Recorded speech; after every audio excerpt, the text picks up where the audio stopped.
Chair Greenfield, Here. Vice Chair Brown, Here. Commissioner Cribbs, Here. Commissioner Kleinhaus, Here. Commissioner Oche, Here, please.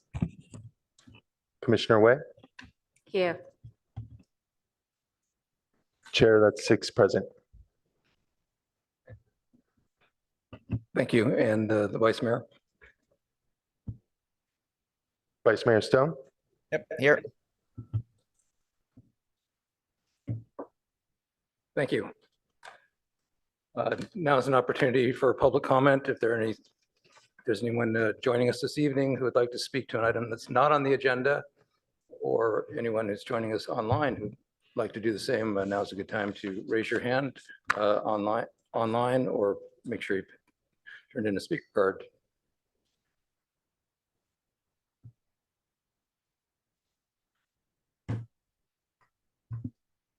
Chair, we have one in-person speaker.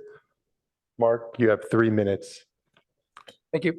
Good evening, commissioners. My name is Commissioners and Talking Head Electronic Council Member Greer Stone. Thank you for your service. My name is Mark Weiss. I live in downtown North, and I'm here to talk briefly about music in the parks.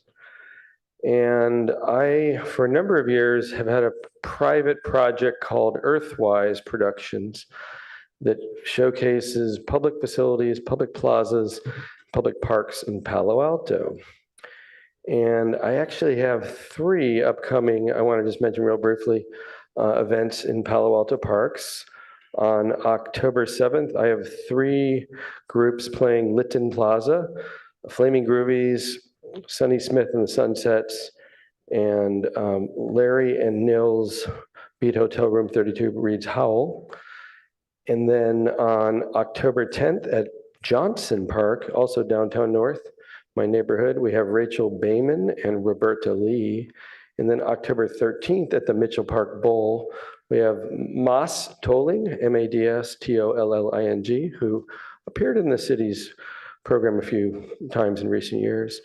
And overall, I'm up to about 50 shows per year. I had 43 last year. And I also want to give a quick report on Lytton Plaza. Has had some construction. This board oversees it. And I want to tip my hat or my helmet to the Vance Brown Company and Mr. Lauren Brown, who are doing a great job renovating our fountain, which I think this group approved, as did council.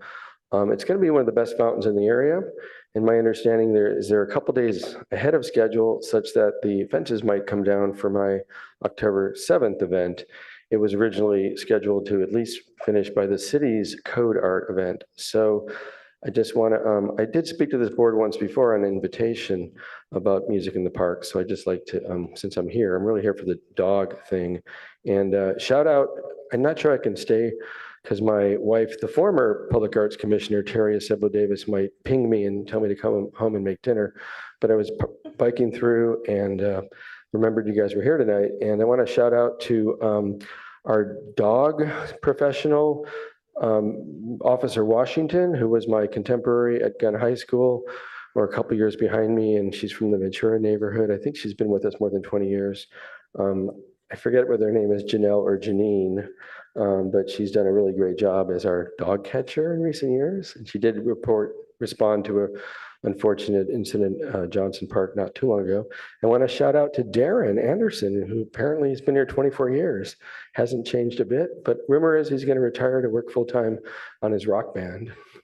And Brother Javad, who also was involved in the music scene, and that he coordinated some of my first events at, at Mitchell Park Center. So thank you for your service, and good luck to all the hashing out the needs of the dog people. Thank you. Thank you. One more speaker.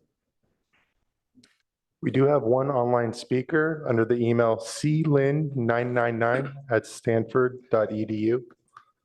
Thank you. If you could please introduce yourself before speaking. Hello, my name is Carolyn. I sent out a Excuse me, Carol, if you're speaking to an item that's on the agenda, then we'll have you speak when we get to that agenda item. This is public comment for items not on the agenda. So if this is dog barks, you want to hold off, or if it's something else, go ahead and continue.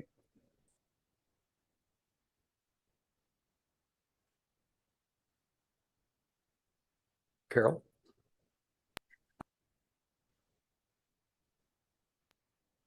I will wait till the appropriate agenda is raised. Very Thank good. you.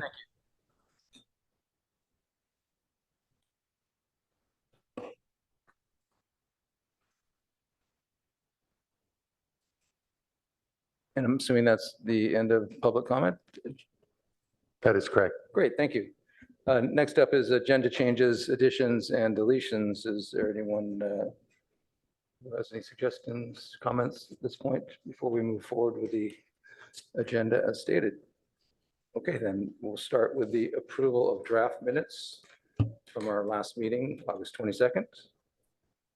Does anyone have any comments regarding the draft minutes? Chair, Yes, I'm sorry, I Commissioner have Cook. just one. I have a few too, so feel free.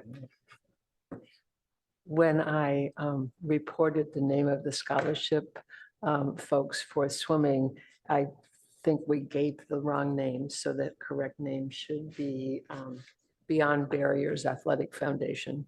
It'd be great if that could be corrected in the minutes.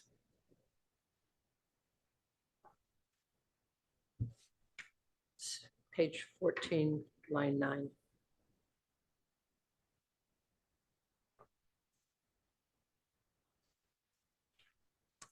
Okay. Any other comments regarding the minutes?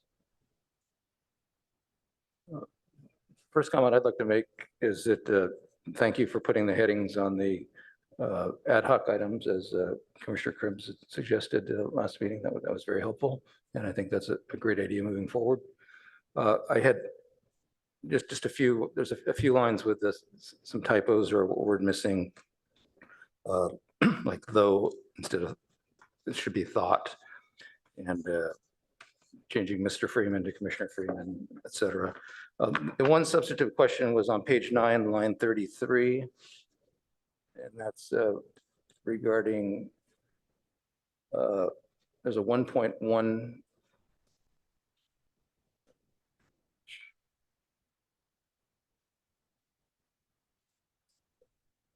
The commissioners was talking about how an ad hoc had met 1.1 times. I wasn't quite sure what that was. Oh. Okay, well, maybe we can put a smiley face after that then. Okay, great. Thank you. Other than that, Javad, I'll hand in my corrections to you and get these fixed. Any other comments regarding the minutes? If not, I'll ask for someone to make a motion to have them approved. I move approval of the minutes. Thank you, Ann, in a second. I'll second it. There we go. And if we have a roll call vote on this, please, Javad. Chair Greenfield, Yes. Vice Chair Brown, Yes. Commissioner Cripps, Yes. Commissioner Kleinhaus, Yes. Commissioner Oche, Yes, please. Commissioner Way. I was absent. Am I allowed to say anything? Abstaining is a good thing to do. Okay. Abstain. Chair, that's a 5-0 vote with 1 abstained. Thank you. Now we'll move on to the department report.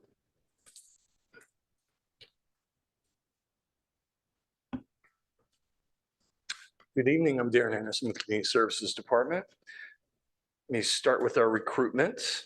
We are filled our 2 vacant assistant park ranger positions, and now we're recruiting for 3 vacant open space technicians.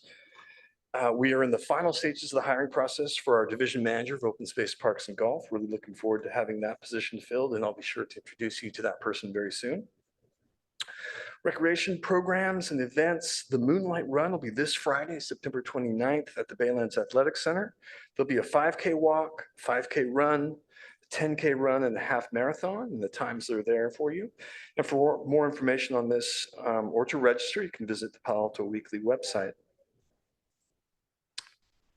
The city will be hosting our 4th Moonlit Jack-O-Johns. So please come down and walk through our jack-o'-lantern displays on Friday, October 27th from 6:30 to 8:30 at Lytton Plaza. And if you don't have space to carve your jack-o'-lantern at home, you can sign up for the Jack-O-John workshop and carve it at the plaza itself. Space is limited and you do have to sign up for that one. For more information, you can go to Enjoy online at cityofpalto.com. You can email them for more info. The Palo Alto Masters update, there was a temporary coaching shortage. So the coaching staff of the Palo Alto Masters, consisting of 2 coaches, simultaneously went on extended leave for 3 to 4 weeks. In order to continue the services program, an alliance is formed with Menlo Masters to share coaches between the 2 facilities.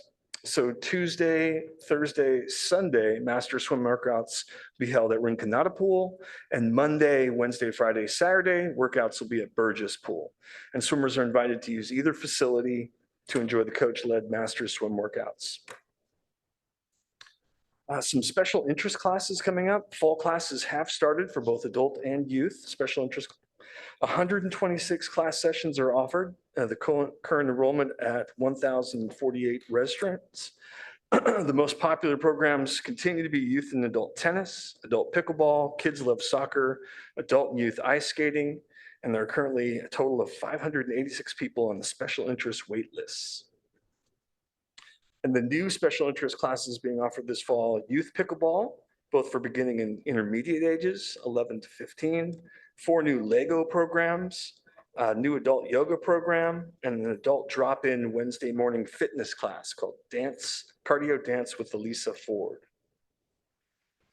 The court policy update, Adam Howard reached out to me with this update to pass on.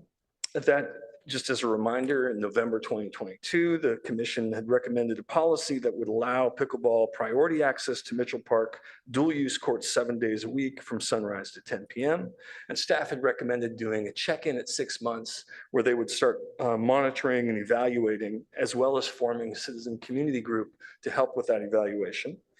That stakeholder group to provide the community feedback is currently being organized. And if any community members are interested in serving on that group, they can contact Senior Community Services Manager Adam Howard, and his email is on the screen. The skate park update, I had misspoke in my last update. I thought the contract was in the signature stage. Apparently, contractors' attorneys and the city's attorneys are going back and forth with some red line revisions to the basic legalese of the contract. So we're still not in contract yet. I understand it should be very soon. As soon as then, we'll be scheduling and starting that work. The 2850 West Bayshore project, the only thing remaining is the restoration of the grass, which has gone fairly well. There was a few barriers that we're asking people to reseed. The contractor did the job, and that should be completed by mid-October. And then the Lytton Plaza fountain repairs, you heard earlier, the project started on September 11th, and we are on target to finish early. The date has moved up since I created this. It's actually October 3rd. The Plaza project will be complete. The renovated fountain will be done. All the fencing will be down. The plaza will be completely open.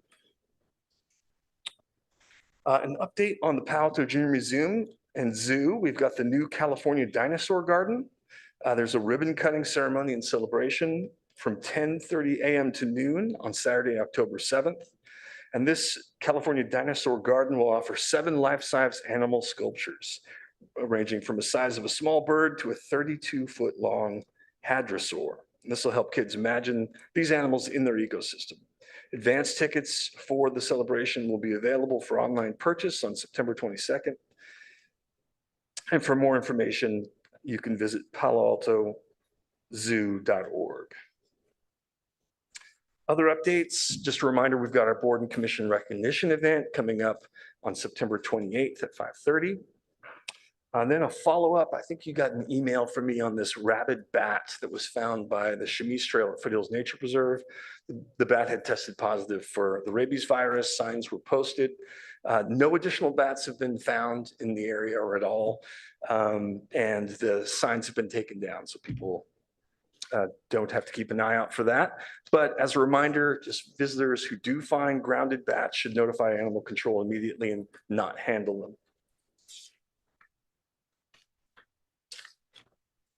Just a couple of our CIP updates. The Baylands Boardwalk, the pile repair project, the permits have been submitted. This is just yesterday, so there'll be a little bit of time for the regulatory agencies to analyze the permits and get back to us. No work will be scheduled until those permits are received and the work window can be prescribed. The Bullware project, construction started on August 21st and the completion date is set for fall 2024. There was a groundbreaking ceremony held on Thursday, September 7th, with 41 people attending that event. The Cameron Park Improvement Project, council approved the contract on September 18th, and we're developing the schedule with the contractor now. We anticipate construction will start in October and be completed in January.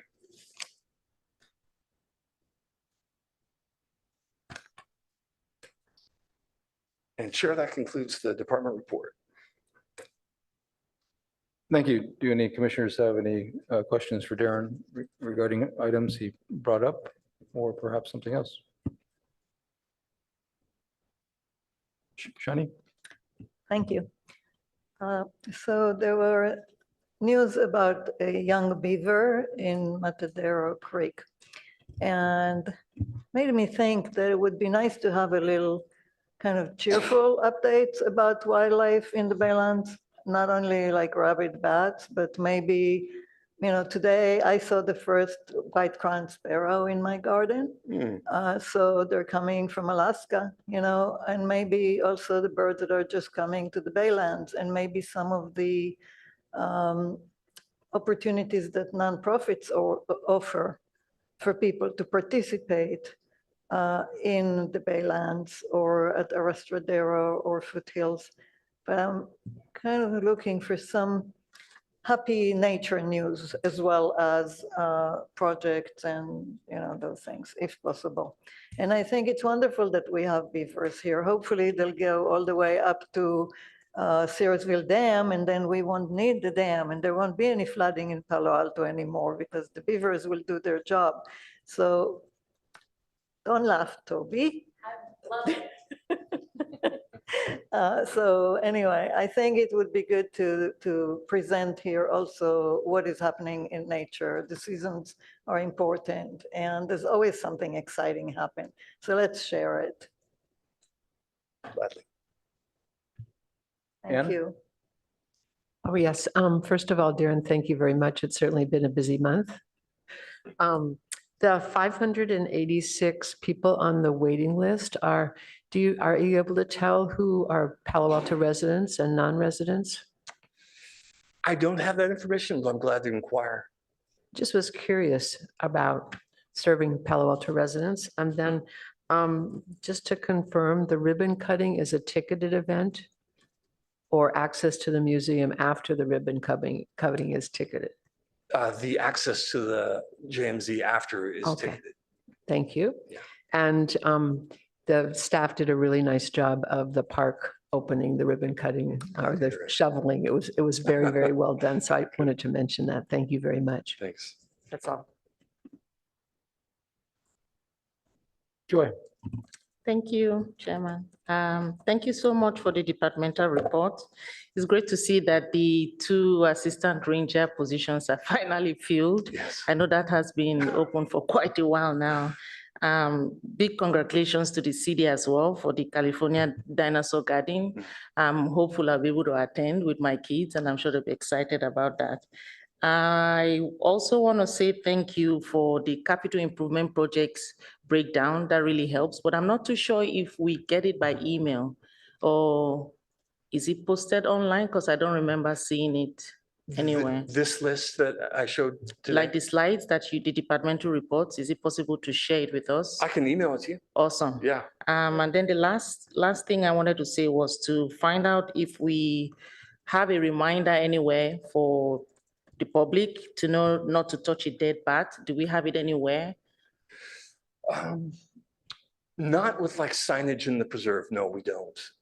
Maybe on the website and general wildlife sort of cautions and care, but we don't have signage up for that. To that level of degree of how to behave with wildlife, we'd have signs everywhere because bats are just one of many species that we've got to be cautious or careful with. But we do that with ranger interpretation and ranger contacts with the public. So the message does get out there on how to behave and how to keep safe with wildlife. Because I have curious kids. If I'm sure if my kids see a bat, they want to touch it Yeah. and, you know, out of curiosity. So just wondering if we are able to tell that message or spread it, you know, appropriately for the public. Thank you. Bing. Hi, thanks for the great work. I'm really impressed at the amount of work you were able to do in the last month or so. So I'm especially really glad you actually expanded your classes to special interest groups like yoga, something I'm really interested in. Yeah, I'm actually wanting to ask a bit more about the bats. How do we send out a message to general public or to our citizens in general? Do we go through, say, Palata Weekly or? No, for this bat incident where the bat was found sick, it was posted on our website and then signage in the preserve. And it goes up per the recommendation of the vector control, which was 2 weeks and then taken down. Okay, Yeah. so in terms of safety, etc., there's no, I'm just curious about the protocol. Like similar thing with the beaver and That's how the we protocol let. recommended by vector control. Okay, Yeah. got it. Yeah. Yeah, it's actually interesting to know. So for the ribbon cutting, are we all invited to go or so we should mark the calendar? I missed the last event when I was in East Coast. I'm glad to send out a follow-up email on that and I'll just coordinate with the manager of the Junior Museum and Zoo to make sure if there's anything special I can forward on to the commission. Okay, fantastic. Thank you. Thank you again for the great work. Thanks. Thank you. Vice Chair, anything? Thank you, Darren, for the presentation. And as someone else already mentioned, the report that you're including as part of the PowerPoint presentation, that's awesome. That's great. It would be great to get those linked onto the agendas. The PowerPoint itself, Chair? Yeah, and I don't know if the best way to do that would be to add it to as an attachment after the fact as for the city official report, the department report, or if there's another way that's more appropriate, Javad. But if you could look to add those back into the record, that would be great for everyone, for the commission and the public as well. And just as a general aside, I don't know if you're sharing these. I don't know to what extent these reports would apply in style to other commissions, but I think it'd be worthwhile to potentially share with the other liaisons, at least within CSD as a start. Let them know what you're doing and see if there's something that would be something that they might want to adopt and share best practice. Will do. I think it's great. Regarding the Jack-O-Jaunt, are you looking for judges for the event? Or? No, this one's judged by the general public, so anyone who shows up is welcome to Great. submit. Thank you. The Baylands entrance gate project, what is that? This is replacing the entrance gate. This is the big steel gate that crosses the road. Two factors that play into the replacement. One, it was hit by a car and badly damaged. And two, the service that we used to use to close the gate in the evening went away with a budget cut a year and a half, 2 years ago. And in the interim, we've gotten by mostly with support from airport staff when they're able to close it. Sometimes it doesn't get closed. And this would change out for an automated gate. And so this is the gate right off of Embarcadero? Yes, The main entrance to that's right. the Baylands. Thank you. And that's towards the interpretive center. But That's not- correct. If you so- came down Embarcadero and took a left, But there's still access to Bixby Park. that's right.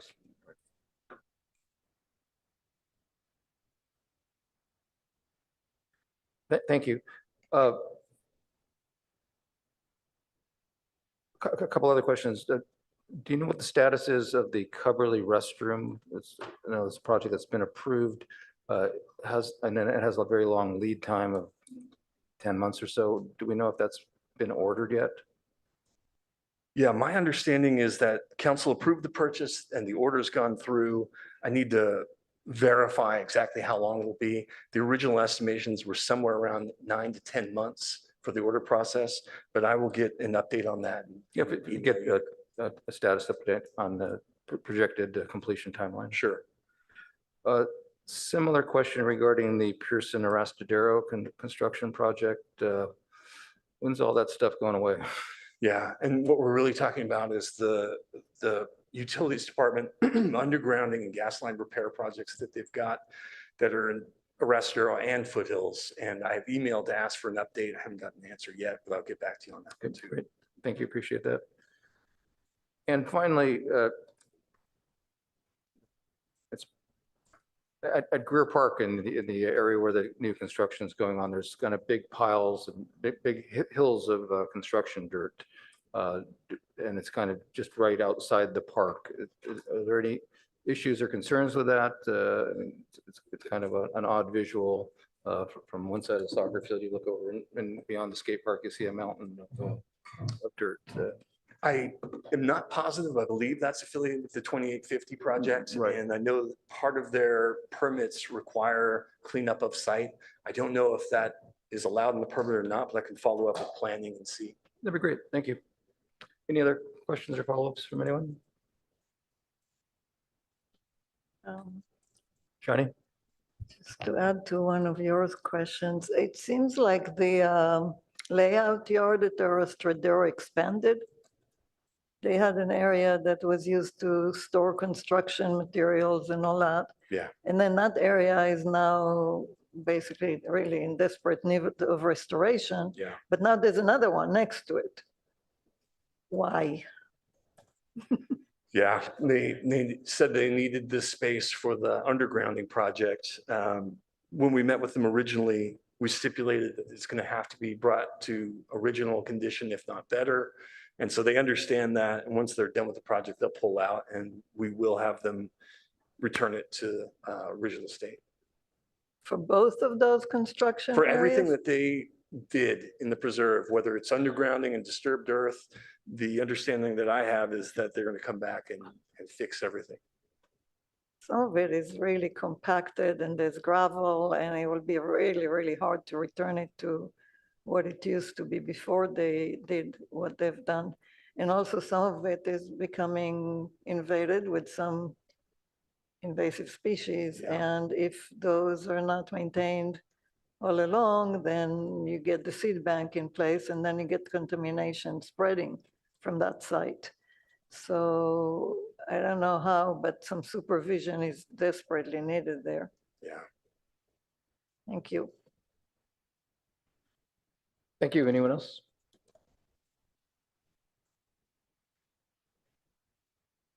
Okay, then we will move on to our first order of business, our first business agenda item, which is the environmental volunteers update. Chair, it's my privilege to introduce Toby Goldberg. She's the Director of Programs and Partnerships with the Environmental Volunteers. Thanks so much for being here, Toby. Thank you. Thank you for having me. Give me just a second to get my shared slides. There we go. Okay. So as Darren said, I am Toby Goldberg. I'm the Director of Programs and Partnerships with the Environmental Volunteers. And Shani, I have to say, I was only laughing because my brain immediately went, ooh, the environmental volunteers can help with all of those things. We can help with good nature stories. So for those of you that don't know our organization, we have been around since 1972. We just celebrated our 50th anniversary. We were formed by several local women in desiring to fill a need for environmental science and environmental education in the Palo Alto area. Our primary focus is environmental education. So unlike some of the other organizations that I know have presented here, we do not focus on restoration or advocacy or conservation per se. Our focus is predominantly interacting with the public and helping develop a attitude and passion for stewardship and conservation through what we learn and what we expose them through. We currently have 12 staff members and 10 board. And I'm hoping some of you recognize this building that you see, that we are located at the historic Sea Scout building. We, as our name implies, we are predominantly run by volunteers. So we have hundreds of programs that we run every year, and we do that through the support and the training and the effort and passion of many, many volunteers that are supporting our mission. For our traditional programs, which are based in San Mateo and Santa Clara counties, we have about 60 or more active volunteers that help us support our school programs, our public programs, and our community programs.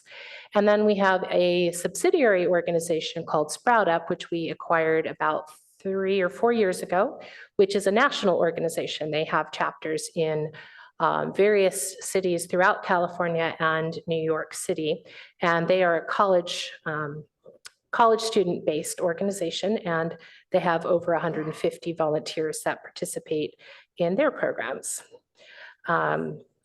Let's see. So what I wanted to highlight tonight was the 3 areas of partnership that the Environmental Volunteers has specifically with the City of Palo Alto and the Parks and Recs Department. Some of these might be familiar to most of you, and some of them hopefully will be a little bit new. So we have 3 main areas. We have our Eco Center programs that we run at the Baylands Eco Center site. We have participation and support of the Horizontal Levee Project, and we have our Foothills Nature Preserve Trail Ambassador Program. And I'm going to give you a little bit of information on each one of those, and hopefully it will spark some questions, but if not, it'll at least give you some basis to understand how we partner and how well we integrate with some of the City of Palo Alto Parks and Recs Commission goals. So the first area of partnership is simply where we're located. We are located at, as I said, the historic Sea Scout building, which we took over operation of in 2012.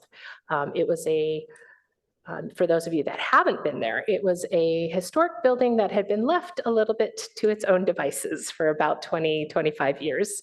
And the Environmental Volunteers, through a capital campaign, was able to raise money to get it restored, lifted, renovated, and now it is a wonderful location to work, and it is open to the public for visitors to come in.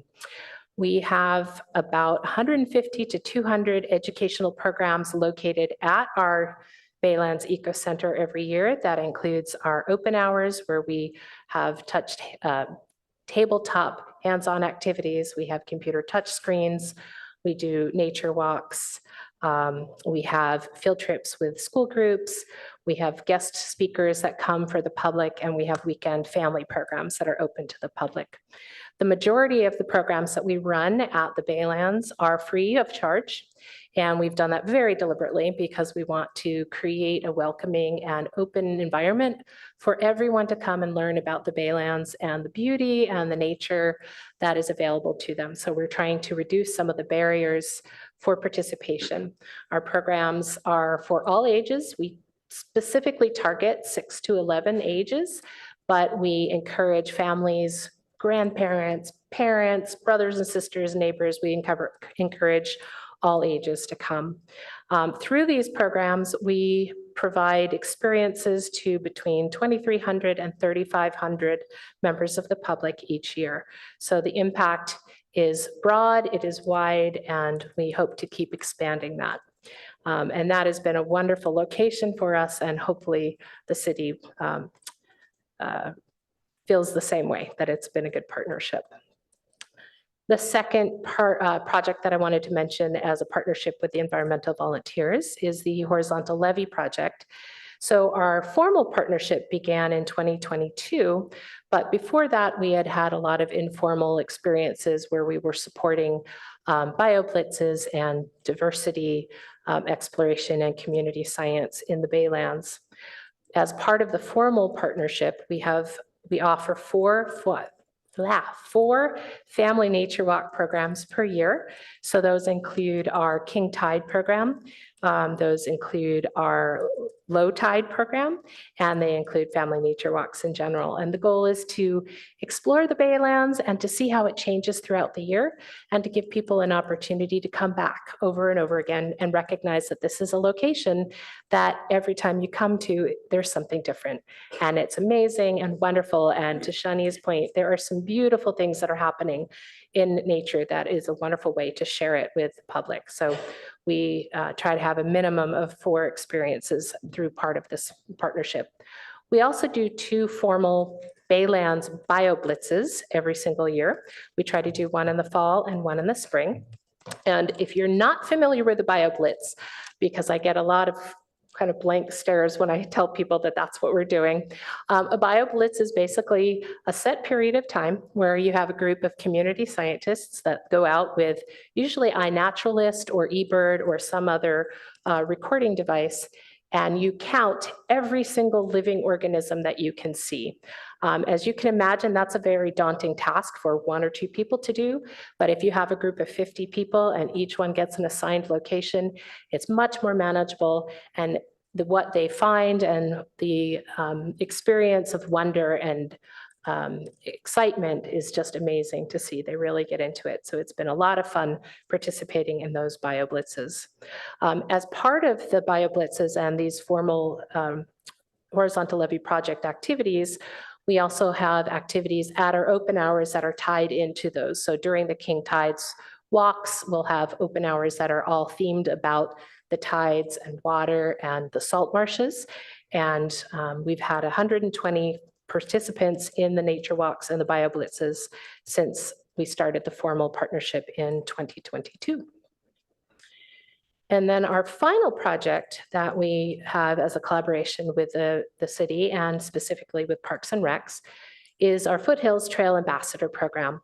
So that began in 2021 when the city was working on opening up Foothills to all. And it provides volunteer-led engagement of Foothills Nature Preserve visitors. So we help to expand their knowledge and sparking interest in the park, as well as providing helpful information and resources. And again, I think somebody was asking, how do we tell about the rabid bat situation and not to touch them? And I go, ooh. Our trail ambassadors can help with that. That's one of the things that they can absolutely do. We have an info table at Veranda Lake that you may have seen if you've been up there on Saturdays and Sundays when we have the staffing available.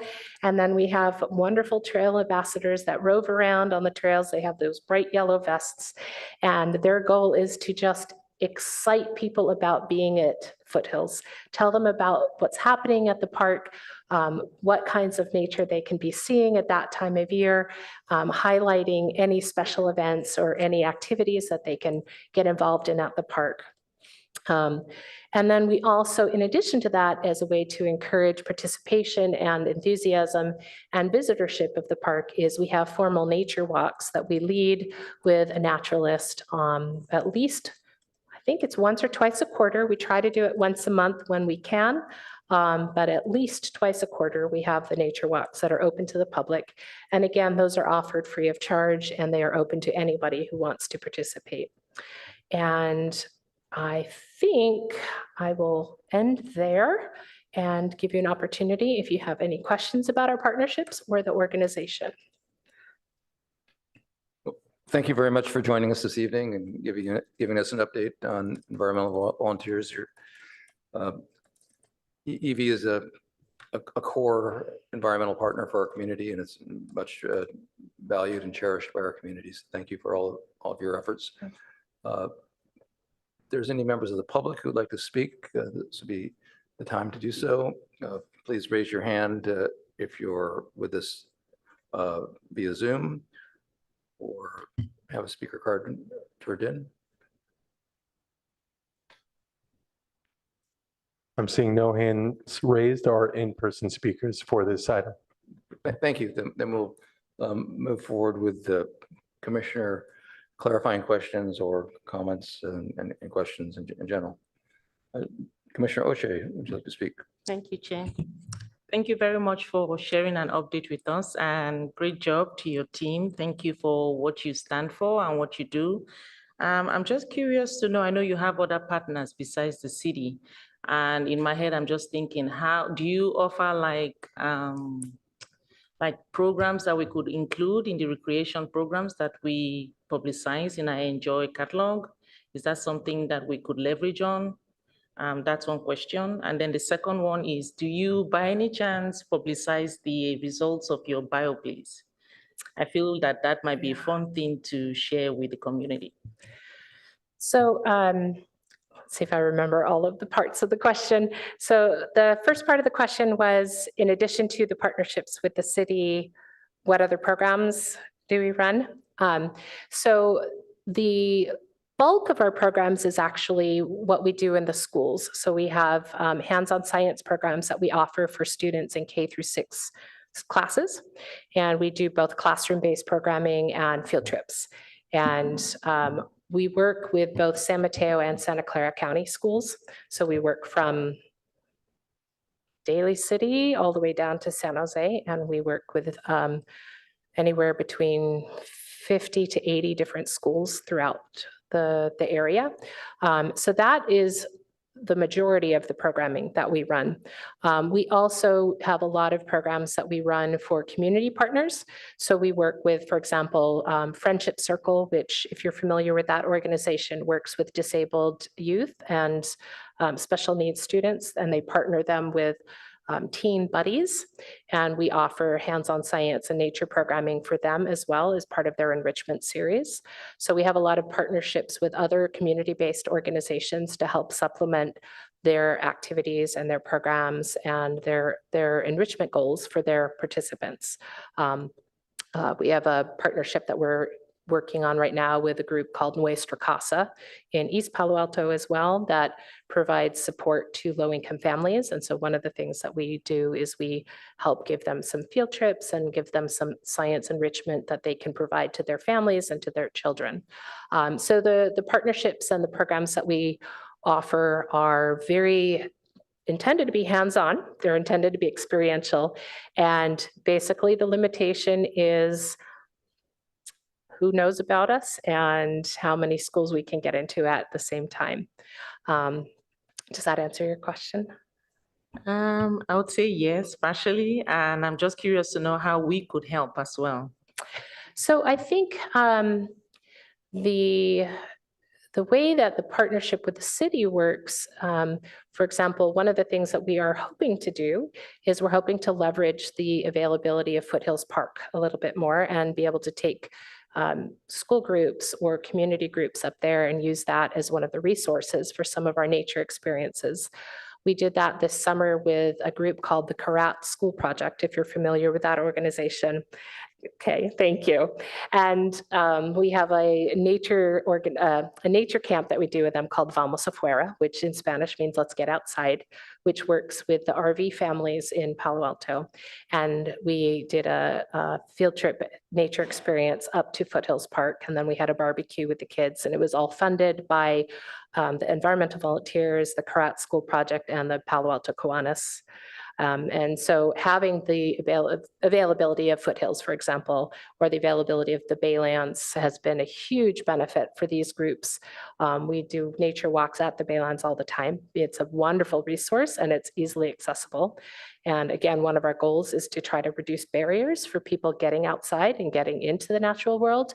And the Baylands has proven to be just such a wonderful resource. So that is definitely something that we lean heavily into the partnership with the city, is the accessibility of that wonderful nature resource.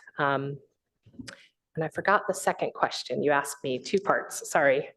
Before I go to the second question, I was Sure. supposed to volunteer at that event, but I couldn't, and my kids were there, so. Oh, fun. Yes, my kids attended that event during the summertime, right? Wonderful. Yes, I wanted to also point out that maybe you could think about maybe involving seniors, because I know part of the master plan has, I think, a component that says we could move, have some people go in a bus to the Foothills Park. I think it's something that we would, want to look into to explore. I remember that Commissioner Kleinhaus mentioned something like that a couple of months back about having a bus that goes to, a shuttle that goes to pick up seniors to have a visit, once. We would love that idea. I mean, one of the biggest challenges, and your kids probably know this, one of the biggest challenges that we have, especially at Foothills, was getting the kids up there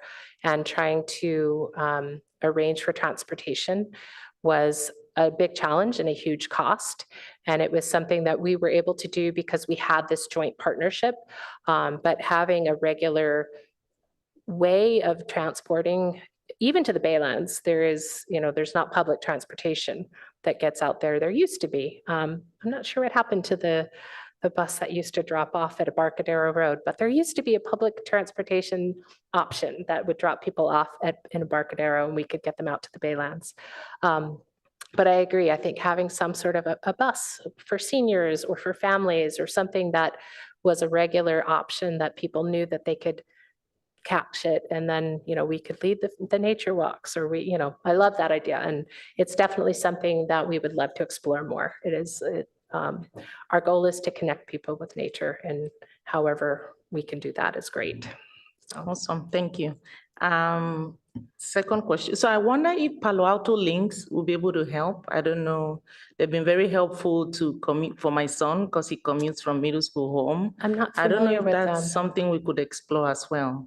I'm not familiar with Palo Alto Links. Is that a transportation service? Yes, within the community. Oh, Yeah, Okay. it's low cost and it's been very helpful to my son in middle school. So I need to look into that. That would Yes. be a great resource. awesome. My second question was, do we publicize the results of the Oh, bio? yes. Yeah. So in theory, after every BioBlitz, we submit a report with the data and the counts and the information that was captured during the BioBlitz.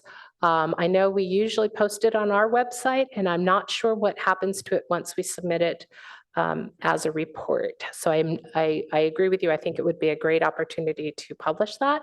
I'm not super familiar with what the city's policies are or where information gets posted.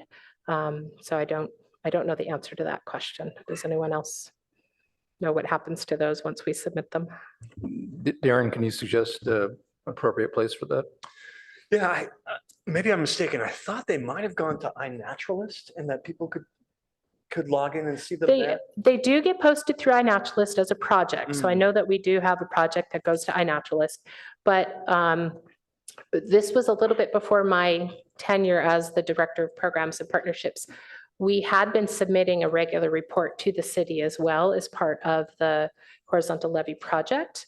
And I'm not sure where that report goes after we submitted it. So that would be a good Yeah, thing to figure out. Yeah. it's a different department. Doesn't come to Okay, me, but yeah. I can follow up with them. Yeah, we can, between the two of us, I'm sure we can figure out where those end up and what's a good way to share that information. Thank you. And another possibility related to that would be to have a link on the city website to iNaturalist where the results are. Mhm. Uh, Yeah, the projects are open to the public. Anybody that has the link is able to go. You don't have to have a membership or an account. So that would be something that would be easy to share. Discoverability may be more of Yeah. a concern. Thank you. Other commissioners? Thanks, Jeff. Hi, I'm really impressed with the work you guys been doing. The data shows a lot itself. And echoing what Commissioner Ochi just talked about, cross-generation learning and the facilitation of transportation. I don't know whether the senior homes all have transportation, like their bus or vans, whether that can be leveraged. And that's just an idea. The particular question I have is curious of your new Foothill Trail Ambassador Program. Do you work with like the Palo Alto Youth Council? Is there a youth ambassador involved from, high school locally, or it's basically adults? So we do have a teen docent program as part of our organization. There was some challenges involving the teens in part of that Trail Ambassador program. So as of right now, the Trail Ambassadors and the volunteers that are up there at Foothills are only adults. We'd actually love to be able to reintroduce the teens. There was some concerns with liability and safety issues, and so that has not yet been resolved. But I know that that is something that we are interested in working through, and we would love to get our teen docents to participate. I haven't worked directly with the youth council, but that would be another resource that we would love to look into once we get the situation with the liability issues worked out. Yeah, they seem to be doing great work, and Commissioner Ochi and I talked to Christopher, the person who leads that. And also, you're probably aware, I guess, all the cities in the area during COVID, there's a lot of youth mental health issues arise from lockdown, etc. Getting them out, whether as ambassador or as just the youth, using the parks as a concert hall or as a classroom would be a fantastic thing. And yeah, if you have the bandwidth, maybe something to consider. Yes, it is. I thank you for bringing that up. It is definitely an issue that is near and dear to our hearts. It is something that we are very concerned about as well. And as I said, we have an active teen docent program, and the goal is to connect them with the natural world and to give them opportunities for leadership. One of the things that we've been talking about is we have these family nature walks that are for all ages, but it'd be interesting to see if we could target a teen walk, or we could target a seniors walk, or if there would be ways to market that and encourage additional participation with different youth groups or adult groups or whatever it is. So yeah, I agree with you. I think that is a ripe opportunity for helping support the mental health needs of our students. Final question, how do you advertise your great program? Because I've been living here, I didn't know you have a family nature work, otherwise I would have participated. So you are touching upon a complicated question for our organization. At the moment, we do not currently have a marketing staff member. Okay. And so marketing is definitely the piece that we are probably struggling with the most right now. We do a lot through Eventbrite because when you have a free program, they'll do a lot of promotion built into it. And we do through our own social media platforms. So we have a Facebook site and an Instagram, and it gets posted through there. One of the things that we were just discussing today, actually, before I came into this meeting, was working with the community calendars a little bit better through the various cities and making sure that those events get posted in the appropriate community calendars. Most of those, as we know, are free. It's just a little bit of bandwidth to make sure that those are getting posted. So that is definitely a priority for us to solve that challenge. And we've been discussing how we can divvy up the tasks for doing that and make sure that our events are getting posted and getting more eyes on them, because we, like you, we value these and we want more people to see them and we want them to know about them. Yeah, definitely. That would be fantastic. Yeah, we have, like Commissioner Ochi mentioned, Enjoy Catalog in Palo and in the other cities, say Mountain View and Menlo Park, have their relevant catalog too. That might be something to consider if you have the staff or volunteer to help you. Thanks again for the great work. I'm really impressed. Thank you. Thank you. Shani?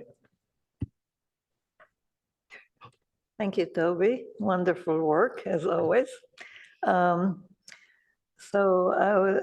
glad that you earlier said that you can provide staff with a little bit of what's happening in nature every month. I don't know how many people watch this, probably not many, but I think it's just one more way to tell people what's happening in our parks, in our baylands, and to draw people to the seasonality of life. I think that would be wonderful. As far as Enjoy, if you can enter some of your programs into it, that would be great. But I know sometimes it's very difficult to have things scheduled so far in advance. So I totally understand if that's difficult. And I did earlier in our discussion support a shuttle to bring people up to Foothills, because for many people it's impossible to get there. And if we had a shuttle, even if it's not every day, that would help families or people who are older or disabled to get up there and enjoy the place. So I think that would be wonderful. And overall, thank you so much for all the work you do. Thanks. Thank you. And I have to say, I have so many ideas of, oh my goodness, we want to do this, and oh, this was a great idea. So I definitely am excited about some of the potentials moving forward as well with the partnerships. One other thing I did want to mention, which I did include in this, but we are also a part of the Palo Alto Adult School. We run nature walks through the adult school as well. And that is specifically for adults, but the goal is also to get people out in nature and to have them have an experience through a docent-led, curated hike that can change every season. And so it gets them out, gives them that experience as well. So that reminded me of, oh yeah, we do that too. So. Anne? There we go. Thank you so much. So awfully happy to see you guys. And I have been a big fan of the environmental volunteers for a very, very, very long time. And certainly compliment you and all the staff and the team. Everything that you do is really terrific. So I have just a couple questions, and people have touched on them already. What specifically can we do for you? I'm particularly interested in what you are able to do with teens specifically, and I heard a little bit about that. And if there's any more, I'd like to hear that. And then I just want to thank you for all the work that you all did when we were opening Foothill Park, and how you all just jumped in and served on whatever committee and did whatever you needed to do. It was really terrific. So thank you for that. Thank you. And I will say, sort of answering them in the reverse, the project with Foothills Park has been a definite blessing in our organization as well. We've really enjoyed that outreach, and we've enjoyed being able to have that be a part of the I want to say deck of cards, but that's not the right term, but the tools and the opportunities that we can provide to the public as well. Our docents have definitely enjoyed getting to know the park. They love being up there, and they enjoy the interactions with the public that they have up there. I think we've touched a little bit on how the city can support us, and even just having some of these suggestions, I think, has been helpful. Like the Lynx bus, I didn't know about that. That was great. The reminder for the Enjoy magazine, I think, was a good option. And the ideas that we can come together just to help promote the awareness of nature, I think, is also something that the city is a strong partner with. So, okay, my brain is going and synapses are firing of, okay, how can we do a monthly little quick snapshot survey at Foothills and at the Baylands, and then we can report that, and that can be something that volunteers can do while they're out and about, or they can, we have volunteers that are there every Friday and every Saturday, and they get to see how the Baylands and how Foothills changes, and they could certainly be keeping a checklist or a note of what's out there to help promote both just the awareness of those two places, but also, to Shani's point, that mental health issue, and the idea that we want to get people to connect with nature in a positive way. So I think the city is a great partner for ideas, for building off of each other's strength. In terms of the teen docent program that we have, so currently what we have is we have an annual program that it goes from May to May, and we recruit high school students from throughout the Bay Area. And a lot of them come from Palo Alto, a lot of them come from neighboring cities, but some of them are coming from San Jose, Sunnyvale, and farther. We have some this year that are from Fremont and some from San Bruno. And the idea is that they work with us throughout the summer, and they have a regular training protocol and enrichment opportunities to help learn about nature, learn about the Baylands, and we train them on how to interact with the public. So they're getting experience public speaking, they're getting experience leading, they're getting experience doing hands-on activities. We have all these tabletop activities that we have at our eco center that changes every month. So they're getting an opportunity to see what the world of environmental education is, what the world of public speaking, what the world of community engagement is. And we've had that program for about, and it's hard, the pandemic messes up with my math, but I think it started in 2018. And we have between, it started with about 10 or 15 teens, and I think we have 35 teens that we're working with this year. And the teens do a lot of different things for us. So they help staff our eco center during the weekends. They are the ambassadors for engaging people and engaging the public with the Baylands and the activities that we have. They help run some of our programs that we do at the eco center, and they help support us when we have different events. For example, I think some of them were at the May Fete parade. So some of our teens were at that event, and they were helping talk about what we do and who we are, and encouraging people to come visit us at the Baylands. I don't directly manage the teen docent program, so I don't want to overspeak in that sense of promising things that I'm not sure about, but I know something that we are always looking for is opportunities for those teens to engage in leadership opportunities, enrichment opportunities, educational opportunities. And so that's also another opportunity for the city to partner with us, is where are there places that we could take them, and enrichment experiences. We go to Gamble Gardens a lot because it's a great local space and the kids can get there. It's not too hard for them to be able to get there. And we use that as an enrichment opportunity for them to learn about plants and botany and local flora. Trying to think of another one that we do recently. They do go up to Foothills. They do a training day up at Foothills, and they get to learn the trails up there. And as I said, right now, we don't have them actively participating in the Trail Ambassador program, but we certainly would love for that to happen again. We just have to figure out some of the logistics and getting them up there. How do we transport the kids that sometimes don't have cars and their parents are working? So that is definitely some place where we could see the city partnering, as well as that transportation piece again to Foothills. Thank you. So I have one final short question, I hope, and that is about funding and how you all go about that. I know you have to raise a lot of money, and a lot of the programs are free. So talk about the money a little bit, please. Welcome to the world of nonprofits. Yes. Our funding comes from a lot of varied sources. So we actively seek out government grants, corporate grants, foundation grants. So we have the Facebook, well, I don't know if it's called Facebook anymore, but Facebook Foundation used to support some of our programming that we did in East Palo Alto. We have received funding from both the Palo Alto Weekly Foundation and the, oh my gosh, I'm blanking, the Holiday Foundation. Sorry, I get those interchanged in my brain, but we have definitely received support for those. In fact, I'm participating in the Moonlight Walk and Run because it sort of feels like if we're getting funding from that one, I need to be there and represent. We also get funding from individual donors. So we have a lot of members and donors that support us as an organization. We have big fundraisers, we have annual appeals. So it's a pretty mixed bag. And I will say the world of both environmental education and nonprofits means that it's a constant process. We never can stop.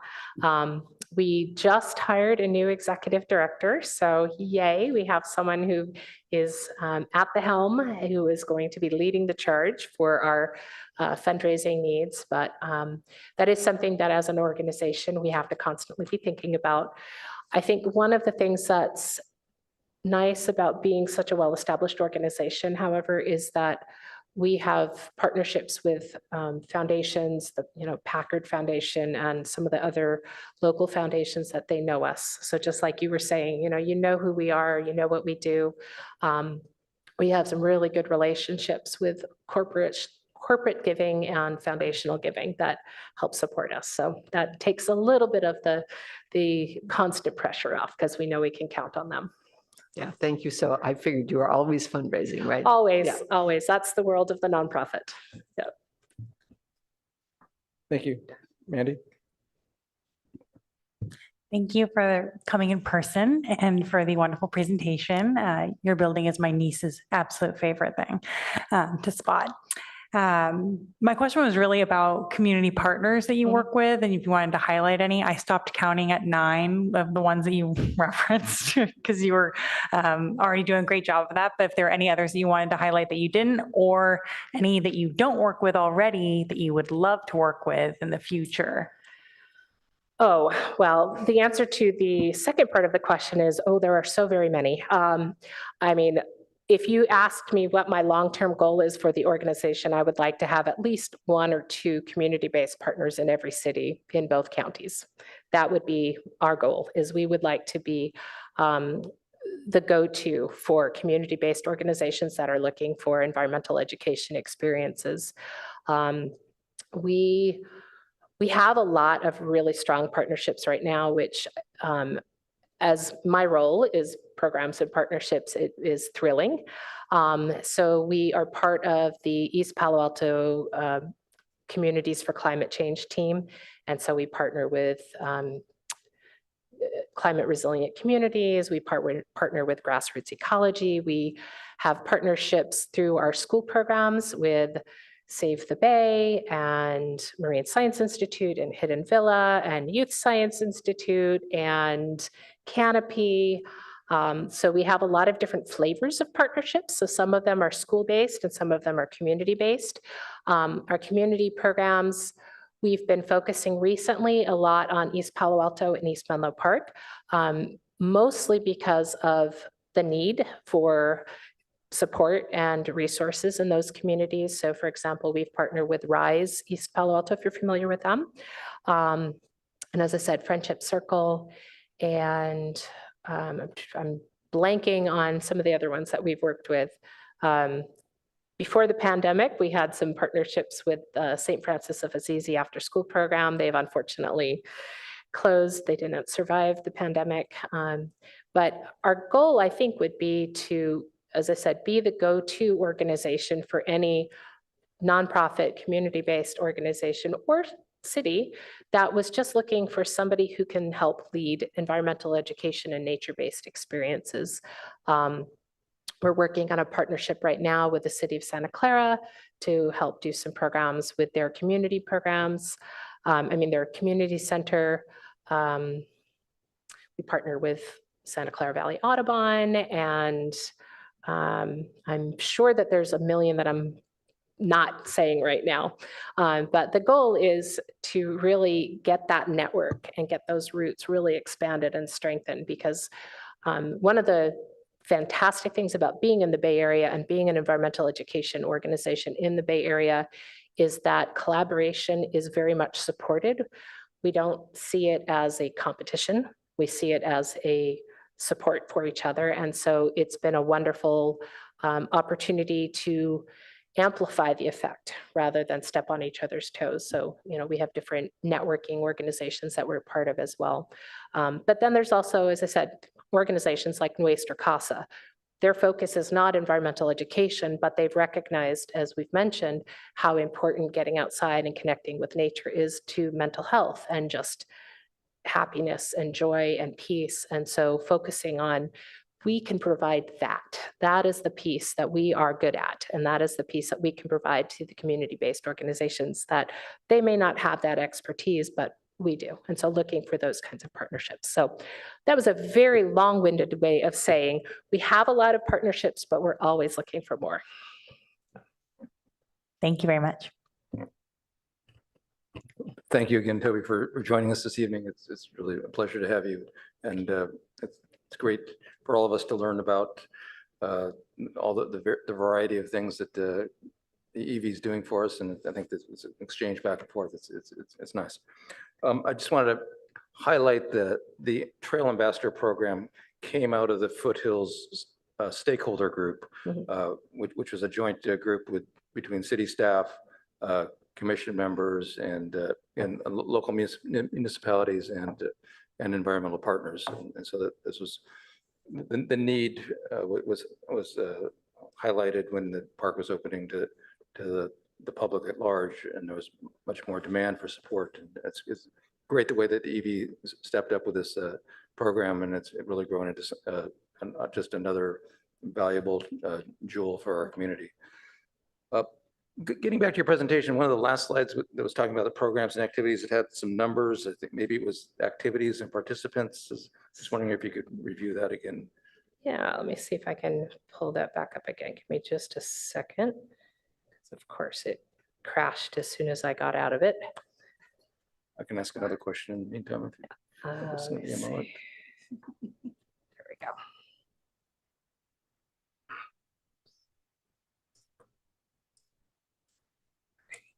Computer technology is wonderful when it works. Okay. So let me share that back up. And this presentation will be included with the minutes, or it'll be a link on the agenda. And I can certainly provide Yeah, yeah. any additional information about the presentation as well. So it was one of the last slides. I'll add the presentation as a supplemental presentation to the agenda. Great, thank you. Right, these numbers, so like the family nature walks, is that 17 walks and 121 participants? Is that? Yeah, those so numbers are- that, okay. sorry, that I didn't explain those. So since the partnership began in 2021, we've had 295 days where we have been present at Foothills as a table or as a roving ambassador. And we keep a little clicker while we're there so that we can keep track of the members of the public that we interact with. So the 5,700 is specifically those clicks that we've received just from being at Veranda Lake and being roving around with our little bright yellow vests. And then again, since 2021, when the partnership began, we've led 17 family nature walks for 121 different participants. So that's what those numbers are. So that's cumulative since 2021. No, that's great. I mean, a number like 5,700, that's awesome. Yeah. I think it's worth highlighting for sure. And just anecdotally, I cannot tell you how many times somebody has bumped into me in the city and I've talked about, I work in the environmental volunteers, and they're like, oh, I was at your table up at Foothills. You guys have the XYZ, or you have the exhibit. And so it's nice to be able to reinforce that partnership as well when you just are at the grocery store or something like that. So it's been a great partnership with us as well. That's great. Could you talk a little bit more about Sprout Up, and curious how many staff are associated with that program, and just interested in learning more about. Sure. And my caveat is that it is changing all the time. So my numbers may not be accurate anymore.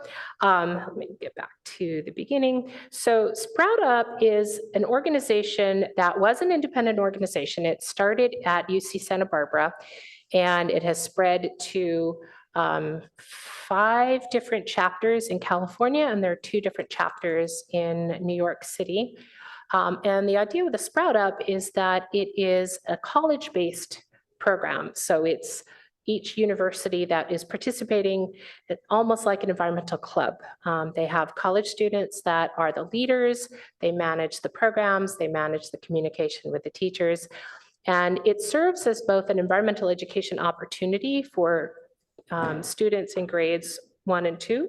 So it's providing educational opportunities for the elementary school students, but it's also providing a leadership and an education experience for the college students. They are all volunteers. They have a chapter leader, they have a chapter manager, they have a program manager that are all run by the college students, and they coordinate with their team, and they coordinate with the teachers, and they go into the classrooms. And their model is a little bit different than our traditional EV programs that we do here in San Mateo and Santa Clara counties. They have an 8-week program that they do with the same class. So they see the same kids 8 times in a row, and they do it for an hour a week for 8 weeks. And again, the idea is that it's both providing a science curriculum and a hands-on experience for the elementary students, but it's providing the college students an opportunity to discover if they even like the world of environmental education. Do they like working with kids? Do they want to do this for the future? So we have 2 full-time staff members who are part of the Sprout Up team. We have the national director of Sprout Up, and she is based here in the Bay Area. And then we have a chapter director who is based in New York. And so the time difference gets a little bit funny sometimes with the meetings, but both of them then have connections with the individual chapter leaders at the different universities that they're based out of. So I know that they are at New York. They have 2 chapters in New York. They are UC Santa Barbara in California, UC Santa Cruz. Santa Clara University is a new one that they just got started a year or 2 ago.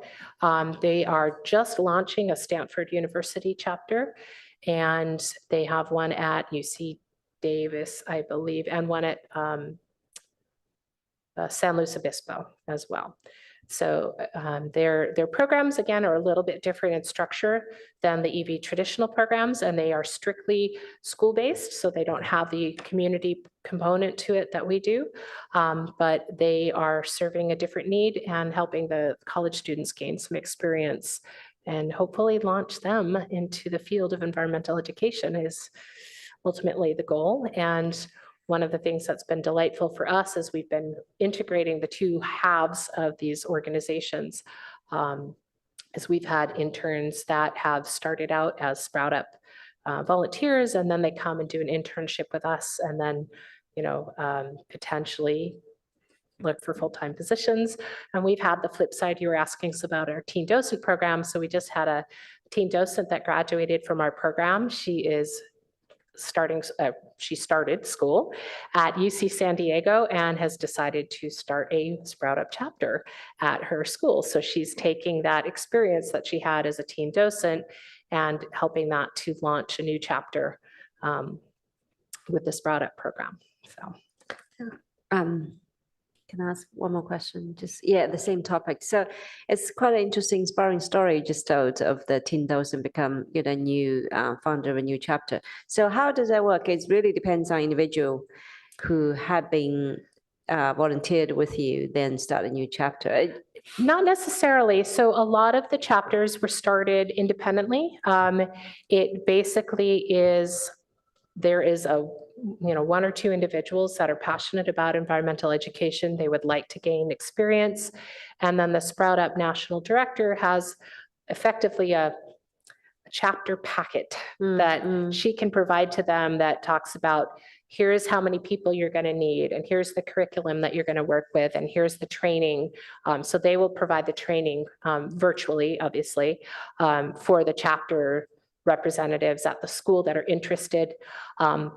One of the things that we're working on is how do we reach new schools and how do we reach new college students that could potentially expand the reach of this organization. And that's one of the projects that the Sprout Up National Director is working on, is trying to identify, do we go through a professor? Do we go through a club? Do we go through a local Audubon chapter? What is it that is going to be helpful for getting into the university? And then once it gets launched, it can get started with as little as 5 or 6 people. So each program that runs in a classroom needs 5 educators. But once they have that core group of 5 or 6 volunteers and college students that are willing to spend the time, that are willing to do the training, it is sort of a self-sustaining, propagating model, because then they talk about it and they get additional students that are interested in it. The challenge with a model like that, of course, is that college students are inherently transient, right? They graduate, they move away. And so one of the challenges with that is just that self-sustaining model of how do we get new Sprout Up members each year. Some of the chapters do that really well, and they seem to have an ecosystem that just promotes that growth. UC Santa Barbara is one that just has, it has sprouted. It has really blossomed and bloomed, and there's, I think, 30 or 40 people that are part of the Sprout Up chapter there. Some of them are small. Some of them only have a handful of people. And as I said, we have the teen docent that's heading down, or is at UC San Diego, and her goal is to get the chapter started. So she's just at the very beginning, but she's already talked to 4 or 5 people that are interested in environmental science, interested in education. They become a club on the campus, and then they can get some resources through their universities as well. Yeah, my daughter happened to switch to environment science this year, and I know a lot of her high school students come from this Bay Area, actually switched, Z generation really concerned about climate change. So I'm just wondering how to help you in terms of gather all those former, Palo Alto students who are now in college, maybe can come to your center because they all been there and then do a class understanding how that works. Yeah, I think that would be amazing is if we had that as a resource that we could have a pipeline for, you graduate from Pali or from Gunn and you can come. Yeah, or even the Bay Area high schools. Yeah, And yeah. So No, I thank agree. you. I think that's a great resource. That's great. Thank you. A couple more quick questions or ideas. Have you ever done any kind of riparian programs aimed at the elementary school kids, for example, at Bull Park or Shoot Park? We haven't done specifically at either of those locations. Our Palo Alto locations have been in recent years limited to the Palo Alto Baylands. And as I said, we're just branching out into Foothills now that that's a resource for us. Prior to my time, I know we used to go up to Jasper Ridge Biological Preserve and do some riparian habitat field trips up there. There were some challenges associated with that, so that didn't end up working out. We have locations at Stevens Creek County Park, which has a riparian component to it as well. We also go up to Windy Hill Open Space Preserve and Huddart Park, which unfortunately also has some challenges right now. But we don't have specifically a riparian program. We call it our Foothills program, and it encompasses both riparian habitat, but also grassland and oak woodlands and things like that. So we have not specifically looked at those locations, but those would certainly be places that I know well, and they're lovely locations. So Just curious. And you mentioned that having access to Foothills Nature Preserve and the Baylands was helping with your programs. Is something changed? Is it new? Has your access to changed, or have things gotten better or worse? How can we help? What should we be aware of? Yeah, I don't know if I can say that Baylands hasn't necessarily changed. One of the things that we noticed, though, is during the pandemic, I think more people became aware that the Baylands existed because they were desperately looking for places to just do something, to get outside. So I do think that there has been an increased interest in exploring the Baylands. I think one of the challenges that the flip side of that is we are facing we were calling this the California Commitment Clause, where people are very busy and they sign up for things, but if something better comes along or they don't feel like doing it that day, they tend to not show up. So there's this balancing act of people want to get into the Baylands, they want to have an experience, but lives are busy and people's structure of their schedules is just very different. Foothills is the new piece for us, that is a resource that we've been able to tap into a little bit. I think there's more that we can tap into. There's more resources that I think we could take advantage of at Foothills that we haven't had the bandwidth yet to do that, but that is definitely an area that we would love to explore, of utilizing that more, having more events, or not events, programs up there. We've talked about, could we develop a school program that takes place at Foothills? I think the limiting factor for us is just, you don't just snap your fingers and you have a program. In order for us to do it in a way that we feel is quality, it takes some time for us to develop. And that's something that our bandwidth has been a little bit limited, but it is something that's on the radar. Definitely is something that we want to follow through with. Thank you. Want to ask Vice Mayor Stone if he has any questions or comments? I don't. Thank you, Chair. Sure. And any other commissioners with follow-up questions or comments? Darren?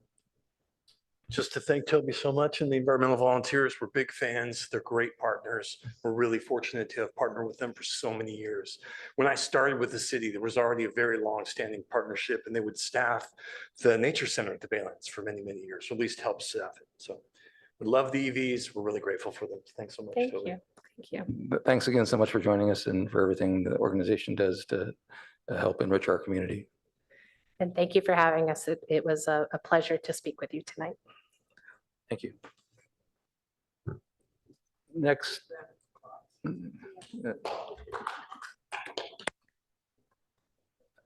That's a big applause from here. Since we're not supposed to do that. Next up is the dog park update. And if there are any members of the public who would like to speak to this item, you'll have an opportunity after the presentation and before the commissioners speak. So you can go ahead and raise your hand via Zoom or complete a speaker card if you're in person this evening. Thank you, Chair. Darren Anderson again with Community Services Department. This presentation will provide you with an update on dog parks. We'll highlight the master plan, Parks Master Plan that talks about dog parks and the policy and program. We'll discuss our existing dog parks we have in process, the off-leash pilot program that we've looked at in the past, and we'll discuss some locations that dog park liaisons, staff, and some of our stakeholders have been exploring in North Palo Alto more recently. So the 2017 Parks, Trails, Natural Open Space, Recreational Master Plan, or Parks Master Plan, discussed dog parks and created a policy and program to pursue adding dedicated fenced dog parks in multiple neighborhoods equitably distributed between North and South Palo Alto. The plan had a program for dog parks that stated that we'll have at least 6 dedicated fenced dog parks and offered some potential locations. We've got 4 existing dog parks, and you can see the size. 3 of them are located in South Palo Alto, and that's the Greer, Hoover, and Mitchell. And the more recent development is Piers Dog Park, which we opened in 2018, and that's in North Palo Alto and our largest at 0.84 acres. I see I made a mistake on this slide. Please forgive me. I wanted to start by explaining what I mean by an off-leash program. An off-leash program is an unfenced section of a park that would be allocated and treated like a dog park for a limited number of hours during a day. And the pilot aspect is we'd assign a certain amount of time, let's say 6 months, I think, is the time we had looked at in the past to say, we're going to evaluate how it works. Is it working well for other park users, our dog visitors, and the park in general, come back to the commission and discuss whether to extend it, to make it permanent, or perhaps not continue it. And so in December of 2020, the PRC had discussed an off-leash pilot program for Ramos Park. And there was feedback from the community and from commissioners that had gone both ways, in favor of the idea and pointing out some serious concerns. Some of those concerns were the potential for conflicts with field users, dog waste, dog attacks on other humans and other dogs, people not paying attention to their pets, and lack of enforcement.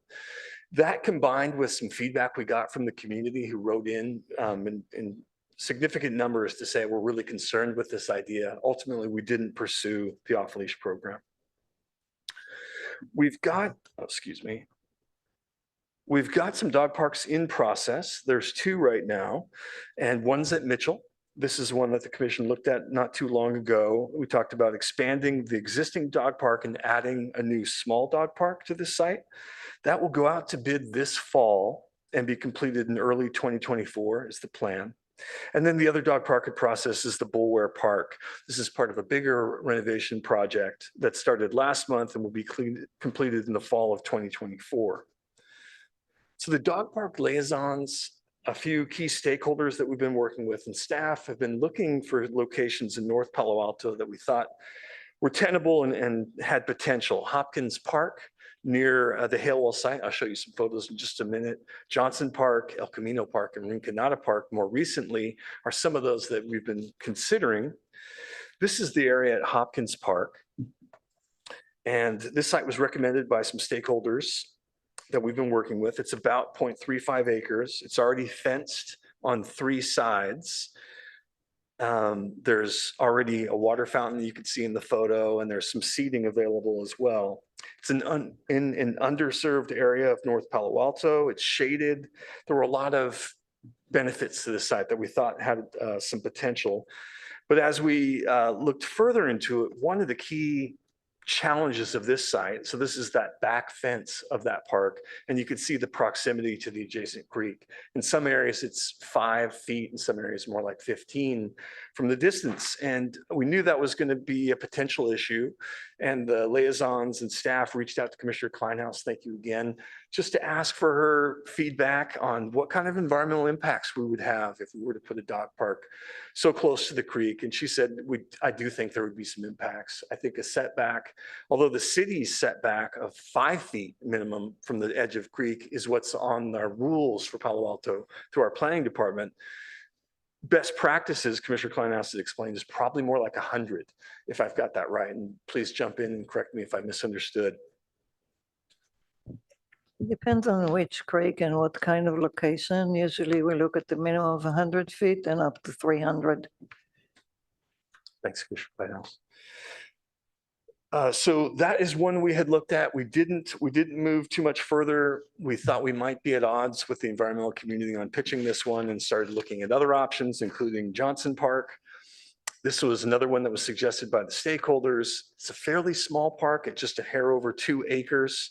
And you've got residents on pretty close proximity, which is another challenge for that location. El Camino Park, this is an area that we had looked at many years ago when we were developing the park in 2015 as a potential dog park. And at the time, the commission said, we think this might be one of the last bits of passive grass in the park, and maybe it should stay that way. So that was part of the reason why this part was not developed as a dog park. We had looked at another spot in the park. It's actually on the other side of the street on Palo Alto Ave.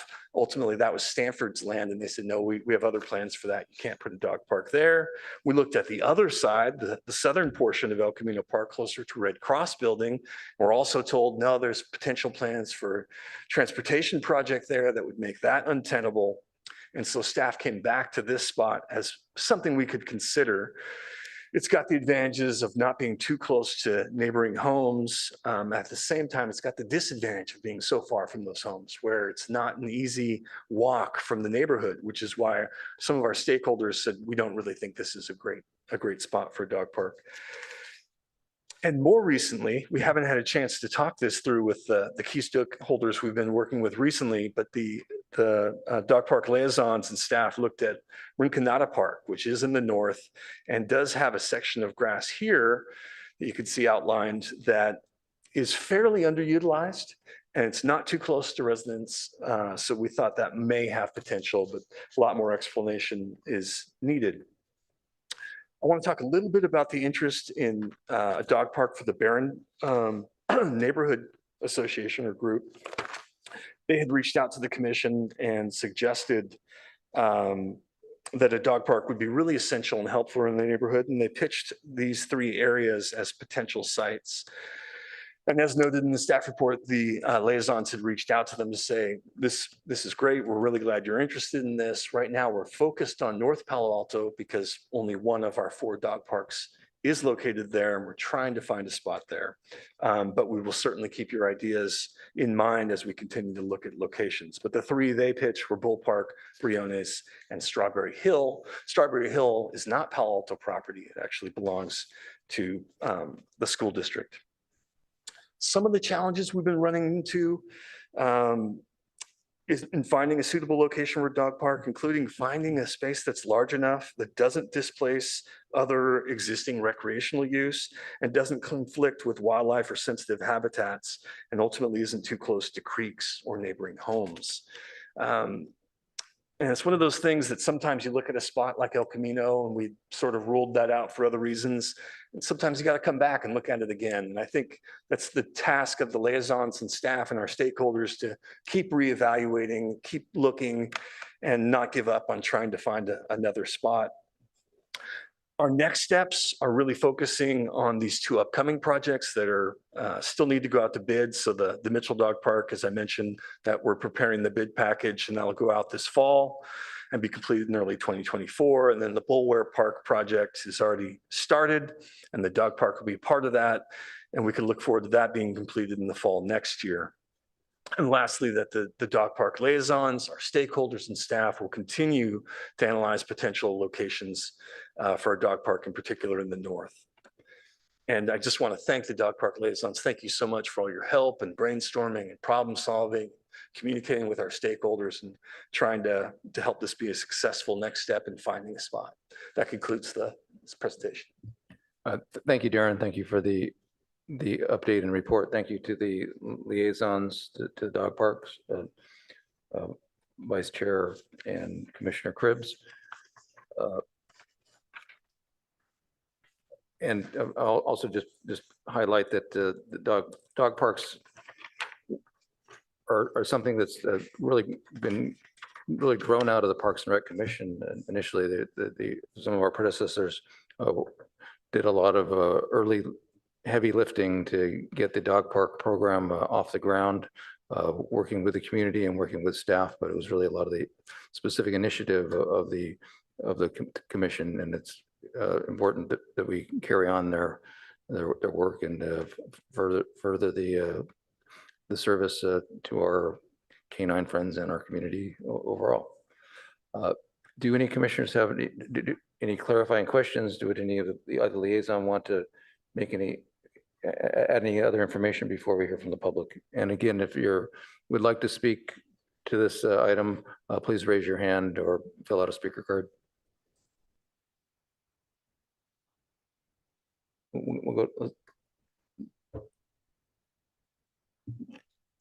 I would just say that there are an awful lot of people in Palo Alto and in the staff and at the commission for a long time who have been working hard on this project to move it forward. I think it's really great that Darren has been able to put together this program and the report today, and looking forward to hearing from the community, but also from the commissioners, because coming out of COVID, I think everybody, and even during COVID, I think people realized how important it was to have dog parks. And I know we'd like to figure out how to put them someplace that makes everybody happy. And so we will continue that, but everybody needs to have patience as well. So that's what I would like to say right at the moment. Just again, a big thank you to staff and the stakeholders, dog park representatives that we've worked with for years on this, trying to find suitable locations. It's not easy. We're short on land as a resource in Palo Alto for new uses, and just trying to be mindful that it is the same group of staff that would be doing an off-leash pilot project that is implementing these additions to the Mitchell Park dog park. They are looking at new options. It's all the same people in these Zoom meetings with us, trying to juggle all of these different projects, and we're just one liaison group. And so just trying to be mindful of that, and really recognizing that even to analyze these as potential options takes a lot of coordination with other departments. And so I just want to thank staff for all of their work thus far, and we'll keep moving forward. Yeah, thank you again to staff, and it is inherently an effort with a lot of starts and stops, and a lot of perseverance has been required in the past to make dog parks happen, and that will continue to be the way as we move forward in the future. Let's hear from the. I have a question. Clarifying question, sure. Just a question. Have the efforts to do an off-leash pilot somewhere in a park no longer being pursued? No, I think it's still something we need to consider, especially as we struggle to find a spot for a fenced dog park. So I know the liaisons are interested in discussing that. They may have more thoughts on it, but right now the focus has been the fenced dog park. That's what we've been looking for. But I think it's still a tool we probably need to explore. It's been very successful in other cities, so I think we should explore it, but I'll get back to that. That's kind of getting beyond clarifying question. Let's hear from the public, please. Yeah, I'm just echoing other commissioner thoughts about the thoroughness of your work on this. It's huge amount of undertake. And I just sent the staff a paper published September 2022 by the National Library of Medicine, analysis of US West, especially benefits and conflicts of a systematic review of dog park design and management. Excuse me, Bing, we're going to, before the commissioners speak, we're going to hear from the public. Okay. This is just an opportunity for clarifying questions. Okay. Let's go ahead. Jawad? Chair, we have one in-person speaker along with 3 hands raised at the moment. Our first speaker is Christian. Christian, you have 3 minutes. I'll wait for your screen to come up before starting the time. Darren, would you mind stop sharing? Oh, it's me. Hold on.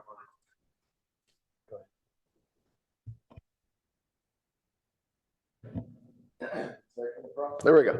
So I am here, the reason I'm here is to talk about the last section or last paragraph of the report, which talks about the Barron Park area. Real quick background on myself. My name is Christian Kaler. I live at 3716 Laguna Avenue, which is in Barron Park. And I've lived there for over 30 years. And I know the parks and schools well. My 2 kids went to Barron Park School, what formerly was Terman and Gunn High School, and obviously used the parks locally. Our family has been dog owners for 17 years. And my wife and I every day walk our dog around Strawberry Hill and through Bull Park. So my biggest comment, and I think a dog park in the area would be great. However, I have to say that I think Bull Park is a really bad idea. As I said, I've been in the area for 30 years. And around 15 years ago, the city of Palo Alto was looking into making Bull Park a dog park.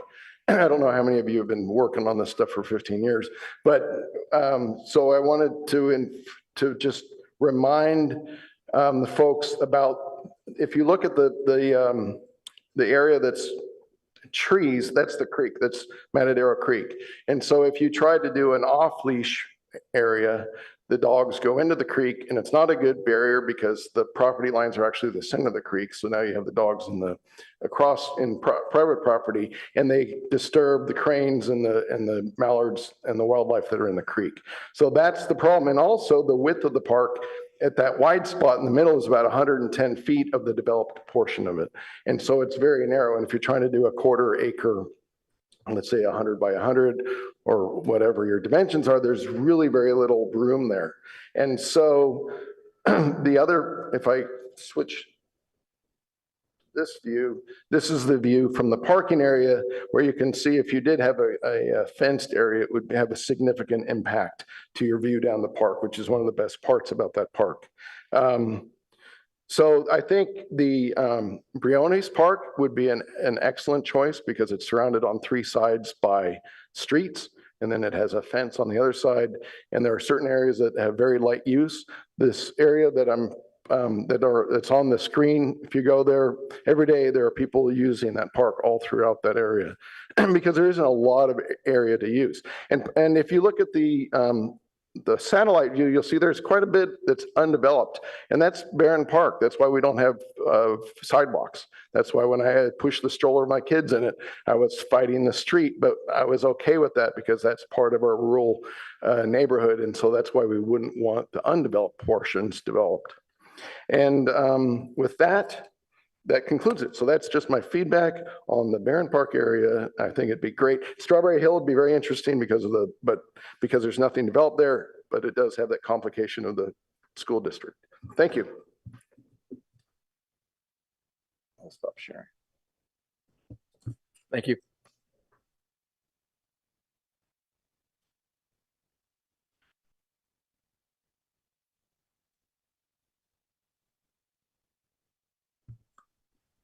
Our next speaker is Carol. Carol, you have 3 minutes.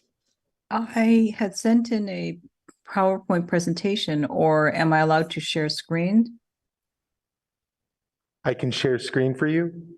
Please let me know when to switch slides. Give me 1 second to bring that up.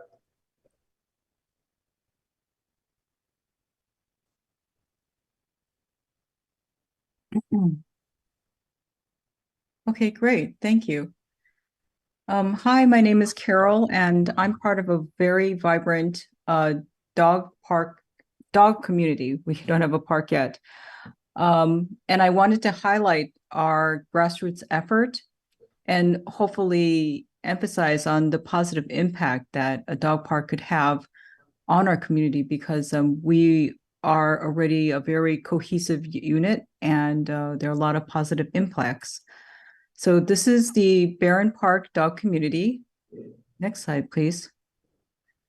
And of course, I am preaching to the choir when I say that our dog park community is a community haven where a lot of our members are from young ages to senior citizens.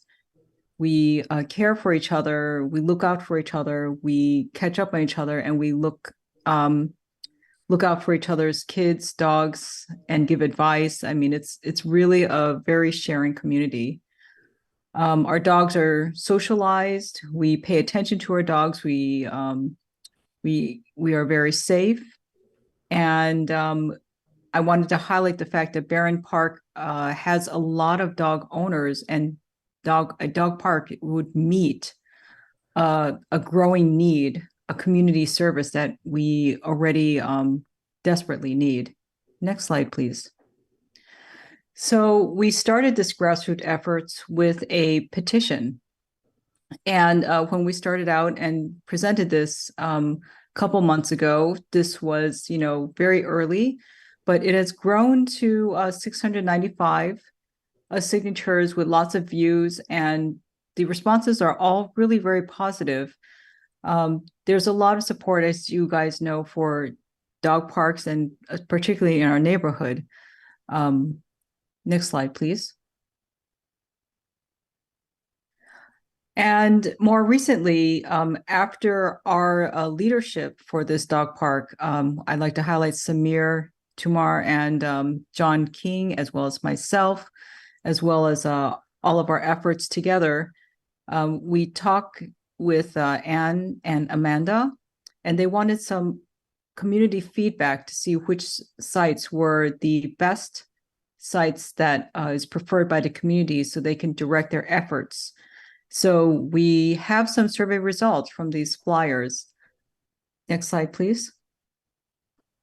And the current number one choice, based on 48 responses, and this is just out for roughly 2 weeks, so there was a lot of interest and a lot of response, was first choice was Strawberry Hill, and the second choice was Cornelius Bowl Park. And just on a side note on the Cornelius Bowl Park, when we did look at those areas, we didn't want to interrupt the view. We were mostly looking at the areas that were undeveloped, and the fencing would not involve disrupting the stream.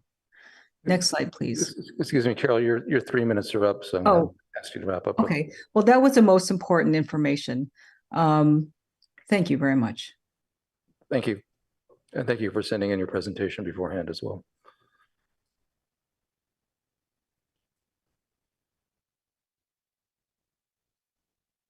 Our next speaker is Samir. Samir, you have been unmuted and you have 3 minutes.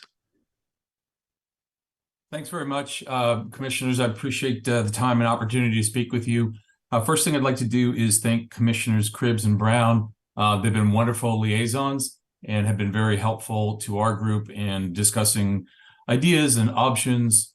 And I just really commend the whole commission and the city for the interest and dedication to making this making these needed facilities a reality. I think someone touched on it before. During the course of the pandemic, we saw skyrocketing numbers of dogs. Ownership really has grown considerably. And so the demand and the desire has increased. What's also increased in the short run are conflicts. So the dogs go somewhere. There are some unfortunate situations where people are not pleased about the dogs being in certain locations. And it's creating disharmony, which is really the last thing in the world that we want to see. And so, I think The process that you're going through is, as Commissioner Cribbs said, long time. And so it's going to take longer. We get that. So I think, one of the things we'd really like to go back and explore more is this idea of off-leash parks, but maybe with a twist. Because I think some of the concerns I heard voiced about the off-leash parks sounded as if, the pilots would be also unfenced. And, is there an opportunity for temporary fencing, run a pilot where you take a space, you put up temporary fencing, maybe it's for 6 months or a period of time, to really understand and study that area in real time and see how a particular area works instead of making guesses on how to do that. And I think, something like a pop-up or temporary pilot program could be implemented very, very quickly. I don't think, I'm in the real estate development business. We put up temporary fencing all the time. It's inexpensive, it's easy to do, and it's not a big problem. So, I'd love to have more conversations about how we can look at these temporary or pop-up off-leash areas that are fenced, but do it in a way that kind of builds a bridge between where we are now, which is a big demand and some conflict, to where I think we all want to be, which is to have adequate dog parks really throughout the entire city of Palo Alto. And so, and I do know that the members of the Barron Park group would certainly be willing to contribute as much as needed in terms of time and effort and even resources to make that happen. So appreciate the opportunity and look forward to further discussions. Thank you. And we're going to cut off public speakers raising their hand after the next speaker finishes. Thank you. Our next speaker is Winter. Winter, you've been unmuted and you have 3 minutes to speak. Hi, thank you folks for volunteering to be on the PRC. I really appreciate it. I'm sure everybody does. I have just a few points. It has to be remembered, I'm going to talk about Bowl Park mainly. I'm very opposed to a dog park being at Bowl Park, not because I have anything against dogs. I really like dogs, but it's not a good place for a dog park. I'd like to associate myself with what Christian Kalar said. Christian is on our Barron Park Association board, though he was, I believe, speaking for himself tonight. I just attended the Barron Park Association meeting tonight, right before I hopped on this meeting, and they discussed dog parks. And at this point, they're not taking any position about this whatsoever.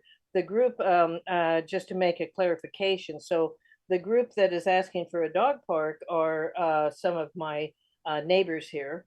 They're not the Barron Park Association board at all. Then it is critical that you remember in terms of Bowl Park with dogs is that we have 3 donkeys, the famous Barron Park donkeys. Their paddock where they live is basically adjacent to Bowl Park. It's at the back part of Bowl Park. And the donkeys fully participate in our neighborhood. So we have 2 ice cream socials this year. We're having a movie night. We're having a Halloween thing. We had the May Fete with a big maypole. All of these occasions that we do in our neighborhood, the donkeys are there with us in the park. The donkeys come to the park, and every Sunday morning at around 11 o'clock, I think it is, the donkeys come in the park, and kids from all over Palo Alto come and pet the donkeys and see the donkeys and all of this. So they're very much associated with Bowl Park. In fact, the Bowl family own the original donkeys. So it's a real tradition. Donkeys and dogs do not mix. An off-leash dog or a dog that gets away from somebody, dogs have frightened the donkeys very much in their paddock and have attacked them and ripped one of their stomachs open, and it was really serious and had to get emergency and all of that. Please keep that in mind. As to the survey, That survey, I don't believe ever actually came to our neighborhood email list that we have in Barron Park, a very vigorous list that the board keeps. So I think the people signing the petition are from anywhere. I mean, not necessarily even in Palo Alto.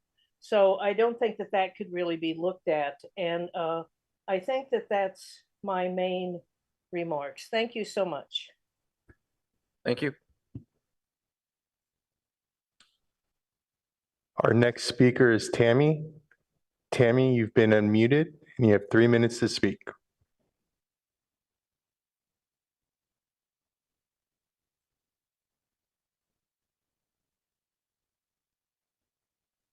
Tammy, you've been unmuted and you have 3 minutes to speak. And could you please let us know your last name, Tammy? Hello, my last name is Kusi. Can you hear me? Yes, thank you. Can you please spell your last name? It's C-U-S as in Sierra, I. Thank you. Thank you. I appreciate everything, all the comments that have been said, pros and cons. The need is dire. It has been dire for many years. And then the pandemic just really jacked it up immensely. And as a pet caregiver, I run into many people who absolutely love the dogs and approach me and want to are shy and want to say hi but don't know how to approach them. So I do it slowly, and it's wonderful to see kids and adults be able to have that interaction. Regarding the donkeys, my dogs, we walk past a donkey pen, and I sit and I have them, look at the donkeys and observe them, and the donkeys observe us, and then we go on our way. And it's building a relationship, as it is building with relationship with people and the kids and the community.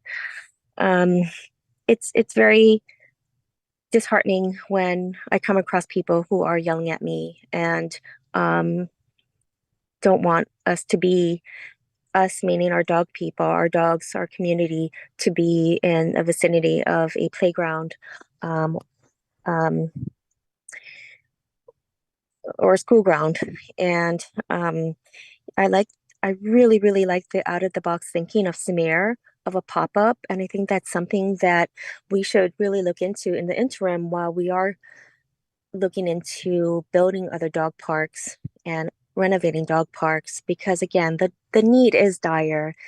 And I want to continue the ability to build a community with the kids who have interacted with us and who have really grown immensely to really adore and respect the animals. And it has enriched their lives. And the parents have told me thank you. And so not everybody hates us. They may just not understand us. And if they just approach us nicely, we're more than welcome to share the dogs and teach them how to interact. So that is my plea, the plea for our group in the Barron Park area, but also everywhere in Palo Alto. I live in Midtown, and the dog park at Greer Park, it's fenced, but it's a very sad dog park.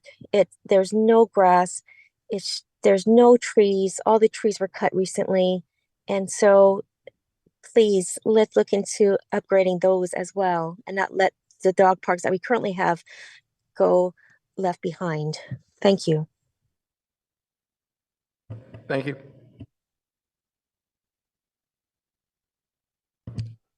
Our next speaker is Herman.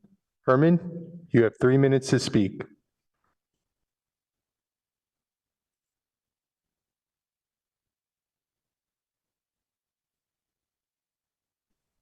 There we go. My name is Herman Gier. I live along Ball Park. I've lived in Barron Park for the past 30 years. I've had a dog in the last 6 years and have become a member of a really remarkable community. What has been particularly interesting around this dog park idea is that it's actually not a dog park. just a dog park. It's kind of a human gathering point. It's a community center. It's something really, really interesting that happens when people come together on a regular basis. And it's a rare thing in this day and age. And I found it to be really remarkable, the kind of caretaking that happens between this community of dog owners when they get together and let their dogs play with each other and connect. And it reminds me of I grew up in Switzerland, and it reminds me of sort of these regular gathering places that communities typically have, and that we're losing, that we don't have enough of. And so from my perspective, there's something really very special about creating that kind of gathering point. Now, to speak to Ballpark in particular, I live right along Ballpark, and I know the donkeys very well. There's this, they've been around as long as we've been here, and I can easily imagine a dog park within the constraints of Ballpark that could work out really well, could work in harmony with all the other creatures and all the other things that are present in this park, the kids that are playing. That's what community is about. That's what we're looking for. And I think a dog park towards the back end of Ballpark would be absolutely no problem. It would work really well. It could live in harmony with all the other features of this remarkable, beautiful natural park. So to me, as a neighbor of Ballpark, it's not a problem. It is something that is hugely attractive, and I think could live in perfect harmony with everything else, with all the sort of wonderful things that make Ballpark what it is. Thank you very much. Thank you. Our final speaker is John. John, you've been unmuted and you have 3 minutes to speak. Yes, thank you, and good evening, commissioners. Thanks for all your hard work and late nights. I am coming to you with two hats on. My first hat is as a dog owner here in Barron Park, and with having my dog, with Tammy and her dogs and the other dog community people. We're just, we're looking for a home. And that, having just 3 dog parks in the city just seems, quite woefully inadequate. Happy about the Bulware Park option that'll be available at the end of next year. That's awesome.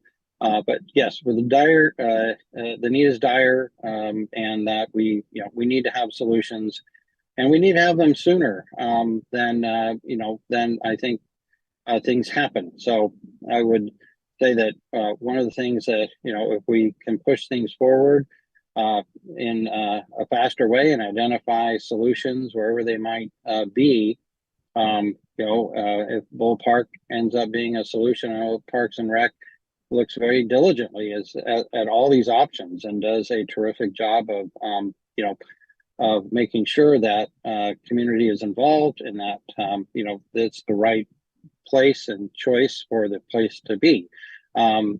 So I appreciate all the hard work, and that, we are hoping for, sooner solutions. I like the idea of a pop-up park, just where we can, get the dogs together, play, and without having it be a, official dog park.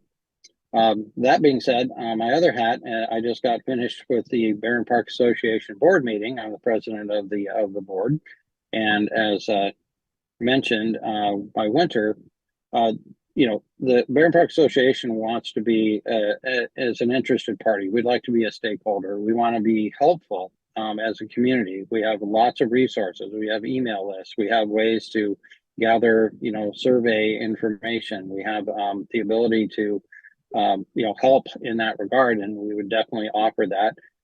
We do not and would not at this time have any kind of a policy that we would, bring forth from a board level. We'd like to have our own community's input, but we do want to be a stakeholder in the conversation, and that's what we talked about tonight at the Barron Park Association meeting. I read the portion where of the agenda where it mentioned Barron Park specifically, and we think that's absolutely terrific that we're being somewhat highlighted on on a paragraph. And we would be here to help in any way we can. And we look forward to some solution here in our neighborhood. Thank you very much. Thank you. Thank you. And thank you to all of the members of the public who spoke. Community input is very important. It's great to hear impassioned views. We appreciate taking the time and also the preparation that's gone into presenting to us this evening. So thank you. At this point, I'd like to turn things over to the dog park liaisons for their comments. And maybe guide us further if you'd like. Sure. I'll just get started and jump in. I think part of why we're here tonight is we want to clarify community expectations as it relates to dog parks in Palo Alto and the progress that's been going on behind the scenes largely. And obviously seeking community input on the direction that we have been taking and the full commission on what options we've been considering, where we're sort of planning on going. Up until now, we've really been focusing on North Palo Alto because it is so underserved in terms of fenced dog parks, with only one, and that being the most recent one in North Palo Alto. The sort of elephant in the room or dog in the room is that the properties that are being used as dog parks right now are the elementary schools, and those are fenced areas. And so in order to address that as a problem, really focusing on looking at fenced dog parks as an option. I think we can consider off-leash dog park options as a tool, but we haven't exhausted all our options for identifying a fenced dog park in Palo Alto. Darren went over a few of them today, of the options that we're considering right now. And his PowerPoint was lovely, and he went over many of the historical sites that we have considered in North Palo Alto. That wasn't even all of them. If he went through every single one that we really considered, he'd probably still be presenting, because we have really combed that whole side of Palo Alto looking for various options. I would not want staff to stray away from focusing on that need and bifurcate staff's time by trying to do an off-leash pilot program at the same time. This is very staff intensive. It is very time intensive in working with the different departments. And I think trying to do both of those at the same time, in addition to implementing the already agreed upon projects in Mitchell Park and in Bulwer Park, is unrealistic. And I really think that having staff focused on individual projects is the best path forward, and what I would recommend, and staying course on the North Palo Alto initiative. For Barron Park, we hear you loud and clear. I appreciate the dedication, and I have personally gone out to look at sites and met with stakeholders in that group multiple times, trying to be very responsive to every email, phone call that I get. And I think that that could be a future priority after we address the North Palo Alto need. But I don't think that it's fair to jump ahead of that. I don't think the Barron Park group would appreciate another neighborhood coming out and now saying that they wanted to sort of jump the line in terms of process. So my advice to that group is to try and form a consensus in terms of location. I think there was a survey shown tonight, but if you guys can meet together and sort of come up with final location or locations to run by staff or by us, we're happy to continue meeting with you to discuss those and identify some roadblocks that we've run into in North Palo Alto and share those lessons learned as we continue to move forward. And so I'll make that offer that we're willing to continue to work with you, and I'm volunteering Commissioner Cribbs without her asking her, but I'm just assuming that's okay. And then I do think also sort of in the same vein of the not wanting to spread staff too thin on the temporary fencing, I think that that's a little bit risky. My dog's 100 pounds. He would knock that over in a second, any sort of temporary fencing. And I think it also does mess with community expectations. Once you have a fence up, the community may expect that fence is going to be permanent, and that could either anger or residents if they don't like the location, or it could make people think that it's going to be permanent and then it goes away. It's very hard to undo that effort. So again, just in the effort of trying to use our resources wisely, knowing how much time and effort that these projects take, I'd recommend staying course, focusing on the North Palo Alto options that Darren presented today and working with that stakeholder group, and then moving forward to explore future options involving potentially an off-leash pilot program or anything proposed by the Barron Park group in the future. Do you have anything to add, Commissioner Krebs? Only to say that I think that that was very, very well said. And I do think that it's important to focus on North Palo Alto. They've been waiting for a long time. Before you became the only liaison, I was with a group of people a long time ago around Pierce Park when we opened that and all of that. And so we've all been through this, and it's taking a long time, and I appreciate everybody's patience and also their impatience. So I'm going back to what I think that we should do right now, and that is focus on North Palo Alto. I'm pretty intrigued with the two locations that were mentioned this evening, Darren, by the soccer field and also the Rinconada Park. I think that that's a pretty exciting one. So I like that. I'm also pretty anxious to make sure that we can help as commissioners to move along whatever bidding process that you have to go through to improve the current parks, because I think certainly Greer Park, which is in my neighborhood, has a way to go in terms of being a nice dog park. I applaud the Barron Park community for coming together, and I'm glad to see that Barron Park Association wants to be part of the stakeholder group, and I'm happy, as you are, to meet with them whenever and see if we can figure out what's going on for them. I think Strawberry Hill is an interesting concept, so more on that later, but thank you very much. And I just want to add my thanks to the community who called in.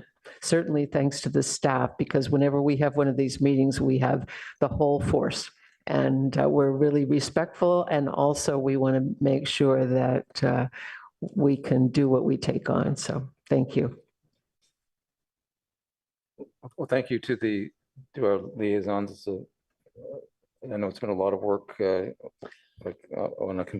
a long-term basis, and thank you for the comprehensive overview and guidance you've offered. Before we go to the rest of the commission, maybe Darren, you could speak to the staff resources question, considering Vice Chair Brown's comments and Commissioner Cribb's support in terms of general recommendation to taking on an additional dog park project beyond the current work at Mitchell Park, at Bulware, and in search of North Palo Alto. Yeah, I agree with Vice Chair Brown's assessment that in addition to that, we would be stretched very thin. And what it ultimately does is compromises the work on those aforementioned projects. We just don't do them as efficiently or as well when we're dividing our attention amongst too many different things.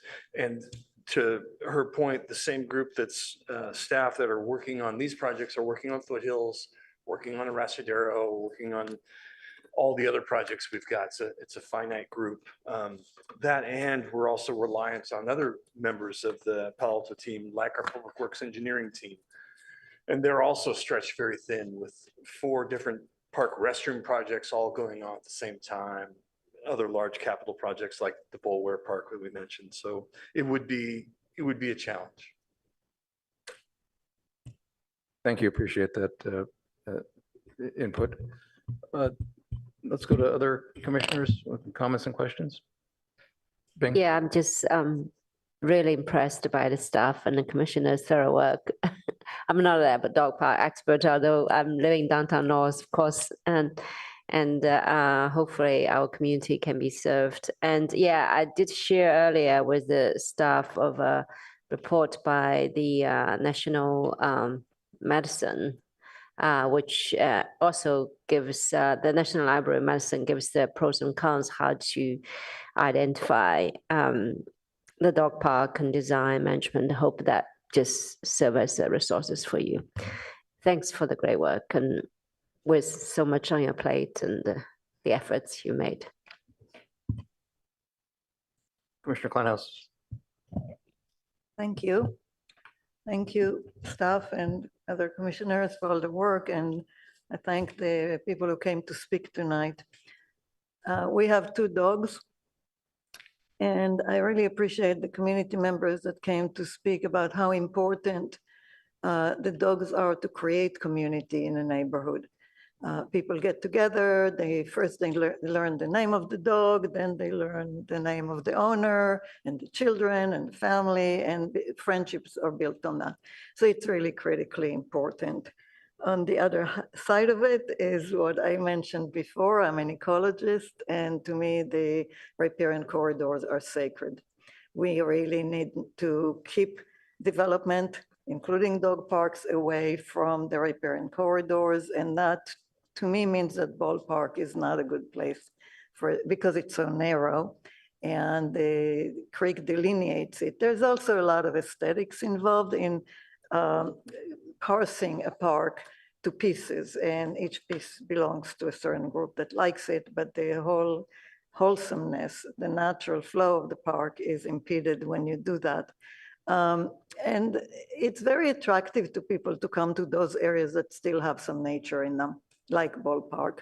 Obviously, it's much more pleasant to people to go there than to a place where there is not so much nature and comfort. But that's exactly what we don't want. What we need to do is to make the other parks better instead of bringing the activities into the ones that are so special, like this gem, which is ballpark.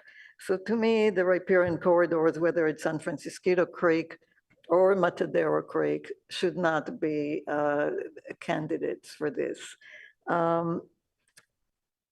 And also those are the places that tend to create a lot of controversy in the community, where people who love nature and people who love dogs and the people who love both have a lot of, there's a lot of contention in all of that. So I would advise to stay away from the San Francisco and Matadero Creek. I do want to say that the words underutilized and undeveloped when you come to a park are somewhat disturbing to me, because somebody uses those. And many years ago, I lived in Davis in a community called Village Homes. In the center of Village Homes, near the community center, they had a large area that was, there was nothing there. They allowed whatever grew there to grow there, and they allowed anything that people wanted to do to happen in that location. It was the most amazingly used place. All the youth were attracted there. People would gather sticks and build teepees, and there was all this art going on. It was spontaneous. It was amazingly interesting and vital, and yet it was underutilized by any standard that you look at today. So maybe what we need is to look at those places to create a little bit of messness, you know, a little bit of less manicured areas. And so the dog parks, I don't know how they fit into that, but because there were this discussion of places that are underutilized, it reminded me of that. Briones may be a good place in Barron Park, but I agree that we need to look first at North Palo Alto, and in that I would consider El Camino again. I want to say another thing, which is in Mountain View, they're doing a strategic plan for their parks right now. And the thing that is surfacing more than anything is they don't have enough parkland. And so what the city has been looking at is purchasing homes to create more parkland. And obviously you can't get 4 acres doing that, but you can get a dog park. And so maybe that's what we need to look at as well. Are there opportunities, maybe some kind of public-private partnership between residents who really want a dog park and the city to buy a parcel in North Palo Alto for a dog park? I think that was one of the things Mountain View is looking at and is already like identifying locations to buy homes to turn them into those specific smaller parks that people crave and need and are so important. So what else do I have here? I wrote all these notes. I'm sorry, just one more second. I agree with the liaisons that the temporary fencing probably is not a good idea. People do get used to temporary things and expect them to stay there, and then you can't really remove them. I've seen that more than once. And I think it's a good idea for the Barron Park group to come to consensus, but I would advise not to include ballpark in that discussion any further. When you have a gem, you don't load a lot of stuff on it. You give it space, and this one has so much wildlife and so much going on there that people love. And I understand the interest. Like I said, when you have something really beautiful, there's always people who want to use it. But the more we break one wholesome thing into, parse it into different parks and different uses, the whole system starts breaking up. Thank you. Thank you. Commissioner Oche? Thank you, Chair. Big shout out to everyone who joined this evening, especially for you, Christian. You came in person. Thank you. And also to Carol for sharing the slides of very, very adorable dogs. I don't have one, but I'm happy that you shared those pictures. I just wanted to reiterate what Winter said when she spoke. She talked about the survey. I'm not sure how the survey was done, or maybe I missed that. And also to ask if that can be redone to cover more target audience in the community, to have more information from different people that it affects, just to be sure that we have the right data. Big thank you to you, Commissioner Brown and Commissioner Cribs, for the great job you've done. It's definitely a lot of work has gone into this, even before I joined the PLC. So thank you for all of that. I have a neighbor who does a great job with dogs. And I'm really curious to know if there might be grants that we could explore for dog parks to make our existing parks better. I don't know, but I'm just calling that out. It might be something we might want to explore. And also just a little bit to take it, it's dog related, but I wanted to ask Darren, during your detailed presentation, thank you for that. You talked a little bit about enforcement. I don't know if you could shed more light on that, because I know a couple of weeks back, a friend of mine reached out to me to complain about how a dog owner left their dog to, off leash, and the dog was hostile, and the lady was taking pictures of her kids. It was a little bit messy. And I don't know how, I had told my friend to send a letter to, the commission to talk about that. But, most times people don't want to just get involved and all of that. But I'm just curious to know how we want to go ahead or advance enforcement in parks. And also, since this is an information session, I'm curious to know what's next. So those are my questions. Thank you. Yeah, thank you for that good question. The context in the staff report, or the conversation that mentioned enforcement, was really around that pilot program idea. So you'd have a given number of hours. Who's going to be there when the hours end to see that people are now leashing up their dogs as required? And during that conversation, I had done some fairly extensive tours of the city of Mountain View's off-leash areas. And this is a couple of years back, so things may have changed. But I spent hours at every single one of them to see what it was like, because I wanted to tell my community, this is what I found. I'm not going to suggest this unless I really know what it looks like. And what I saw was the people were off leash before and after the closing. So the question of would we have someone there to enforce it and would there be an enforceable issue? The answer is yes, that there is an issue, and the answer is no, we wouldn't have anyone there during those hours to make sure they're following things. We have such a limited team of ACOs or animal control officers who are not only in our community, but other adjacent partner communities enforcing those kind of laws. When I ask them, can you focus on a few key areas? I'm getting reports, just like the one you mentioned. A person says, we've got a problem with dogs off leash. They're causing issues. Can you please enforce it? If I give them a really narrow window of time, they can try to work that in. But to try to be at all the places at once, it's just not realistic. And so that's the enforcement issue, is we just don't have enough resources. And to a large degree, we've got to ask people to follow the rules and self-enforce. That said, you can go to just about any park and find a dog off leash just about any day. And I've seen it for a very long time. The ACOs, as I mentioned, do the best they can. The park rangers for the open space do the best they can. But it's never fully addressed in my perception. Oh, and the what's next, we have the slide. The real focus in terms of, I guess the two key pieces are, let's get those two built out that we've already got in process. That's the Mitchell Park expansion and new small dog park, and then the Bullware one that's underway. So those are the two that I think we're going to be pushing hard on, and then continue to work with our liaisons to see what we can find in North Palo Alto. Thank you. I'm also excited that the Ballway Park has a dog park component. I will talk more when I share the reports on the sustainability liaison, because I see it as something we could leverage on for an award for the Ballway Park. So thank you.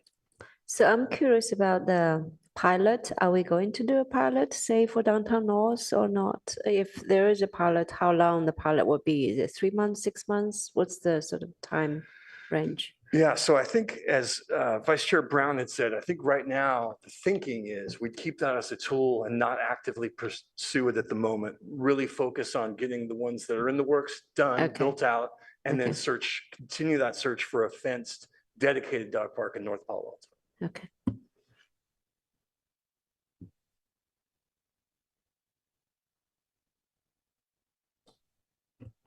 Thank you. And thank you to everyone who's spoken. I grew up with dogs and have a great appreciation and fondness for dogs. Allergies, and kept dogs out of my household more recently. And much to the consternation of certainly one of my daughters. But I appreciate the problem and the complexity of this, but it is I know it is something that people are very passionate about, and for good reasons. I do agree with a lot of comments that fellow commissioners have made this evening.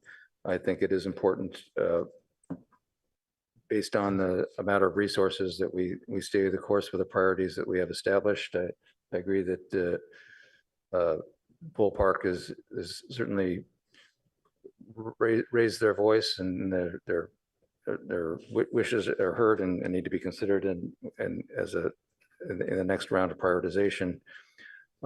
I do appreciate the advice that Vice Chair offered in terms, and others kind of alluded to focus on consensus as we work forward in the background in Bull Park, or in the Barron Park area. I think Bull Park clearly has some potential conflicts and controversy, and I think I can say from what I've seen before my time in the commission and while on the commission, historically sites with controversy don't move forward as dog parks.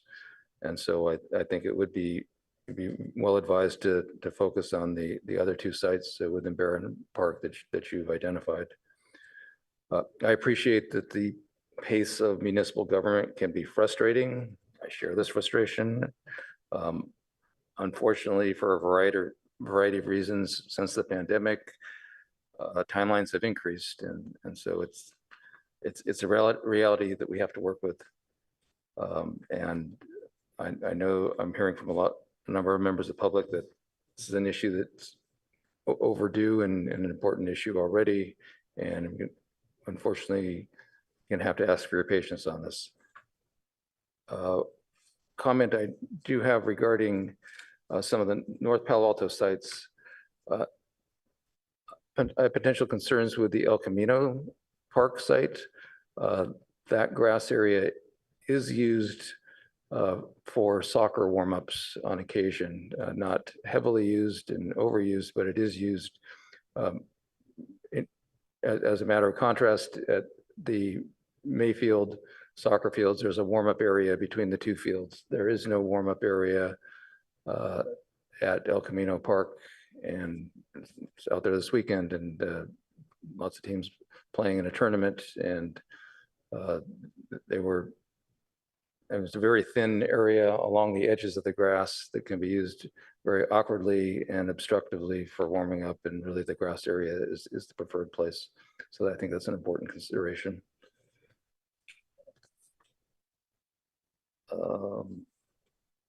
Those are my, I also agree with the concerns that people have vocalized regarding temporary fencing. That's a summary of my comments. Do others have follow-up comments or questions? Vice Mayor Stone, anything? I just thank the commission, staff, and all the residents that have participated as well. This is long overdue, fulfilling a clear community need, and interested to see where the conversation goes from here. Thank you. And this is not the end. This is a stop along the road of the journey. Any final comments, Darren? No, thank you, Chair. Just thanks to everybody who's been helping. Well, thank you again to all the members of the public who took the time with us this evening. It's a important role that you serve, being able to speak directly to us and share your feelings and providing us helpful information that helps us find our direction moving forward on behalf of the community that we serve. And thank you again to staff for all their efforts on this, and to the ad hoc members for all of your work. Thank you.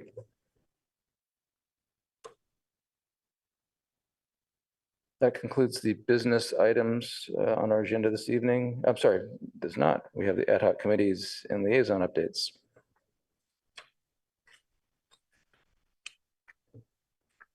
Would anyone like to share any updates to start?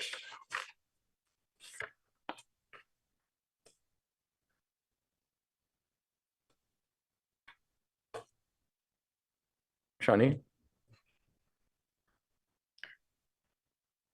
I asked staff for a list of all the projects that are happening in the Baylands. At different stages of development, there are 11 large projects.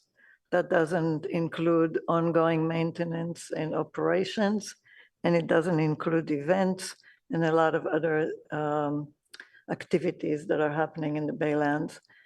I would love to see a presentation on that if staff has time, because each one of those projects has some impact on the environment.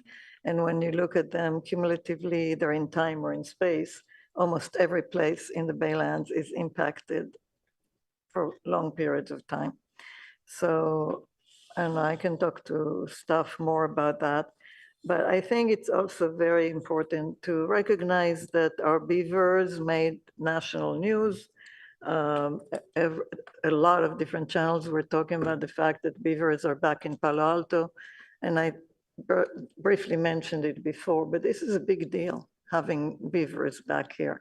Beavers almost went extinct because people hunted them for their furs, or because they killed them because they were digging and chopping trees and so on. So having them back reproducing in Palo Alto is very good news, and hopefully people will get to see them at some point, even a little bit. Thank you.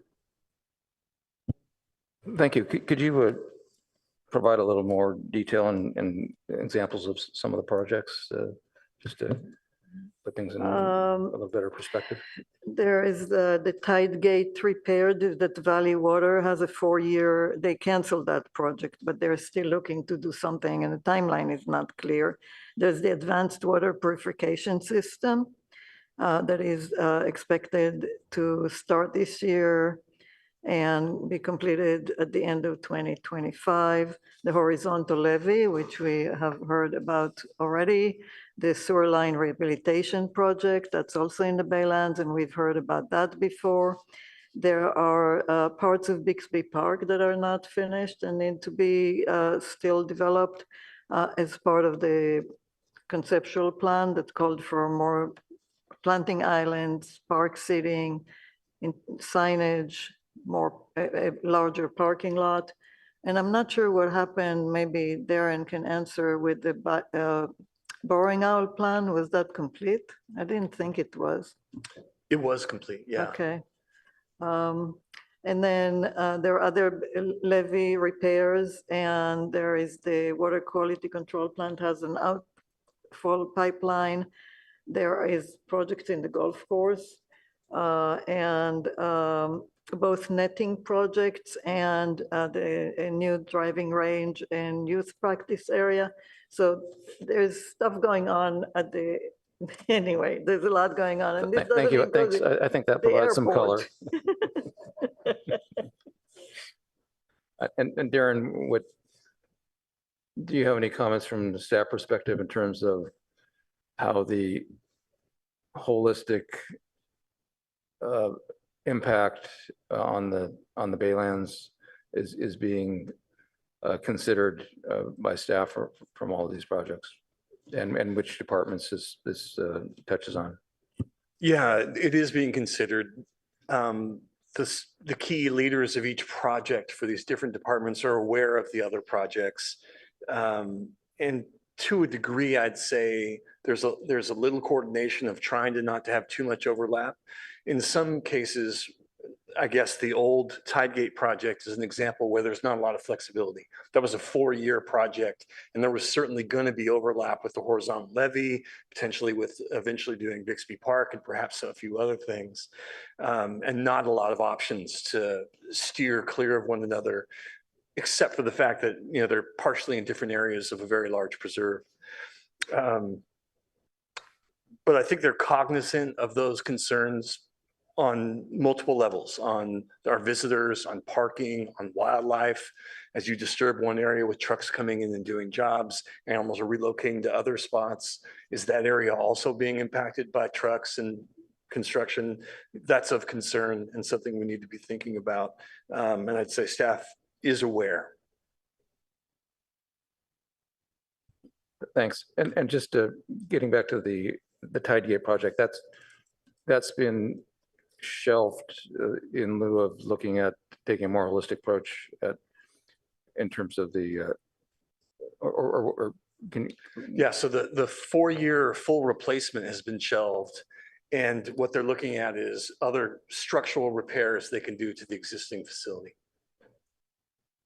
And that project would be more like 3 to 4 months, 6 months. It'd be one construction window as opposed to 4, which we had been looking at the replacement project. And why was that decision made? I don't know that I can get into it right now. It's a rather robust answer, and I'm not sure I have all the facts at hand. Thank you. Other commissioners? Updates on any of the ad hocs or liaison roles?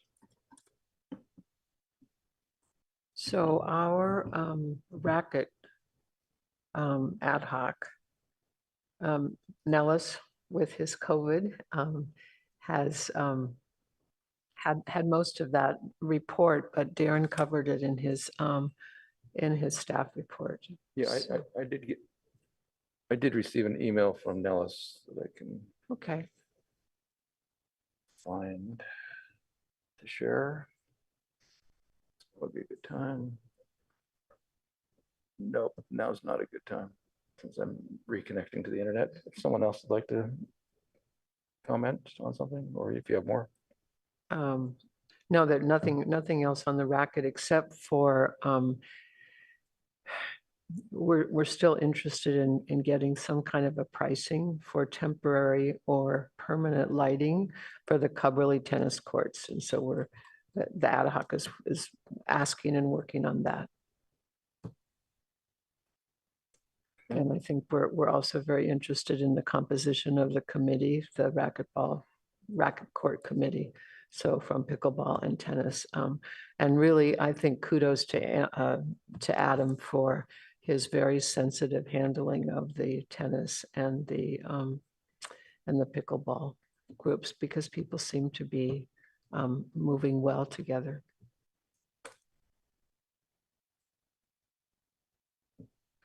Thank you. Anyone else? We'll be back to Nelson a bit. Yeah, I think I can go.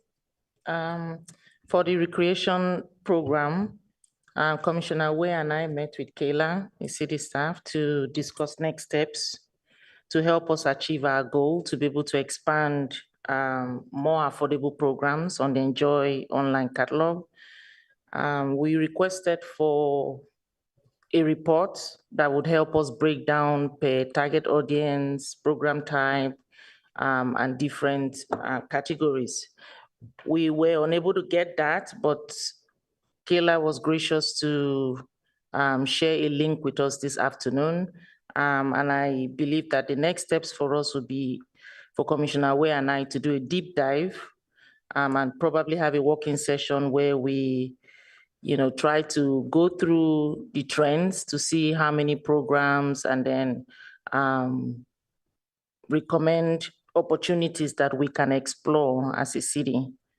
Also, I just wanted to follow up on a question that Commissioner Kleinhaus mentioned last month about insurance.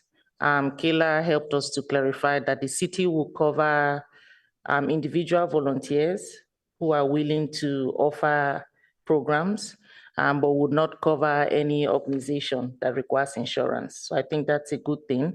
But the volunteer would need to go through the city's screening process to be able to meet up with, the requirements that the city has already.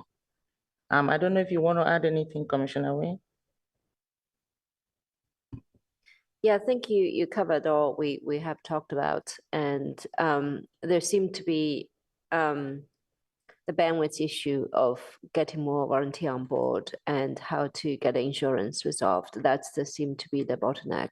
And hopefully after we done the deep dive of the link Kayla sent today, we can put out a proposal to see how we can balance both extending the oversubscribed Enjoy program versus looking to more affordable or reduced pricing program and bring volunteers on board without taking too much of a staff time, which they are overloaded right now.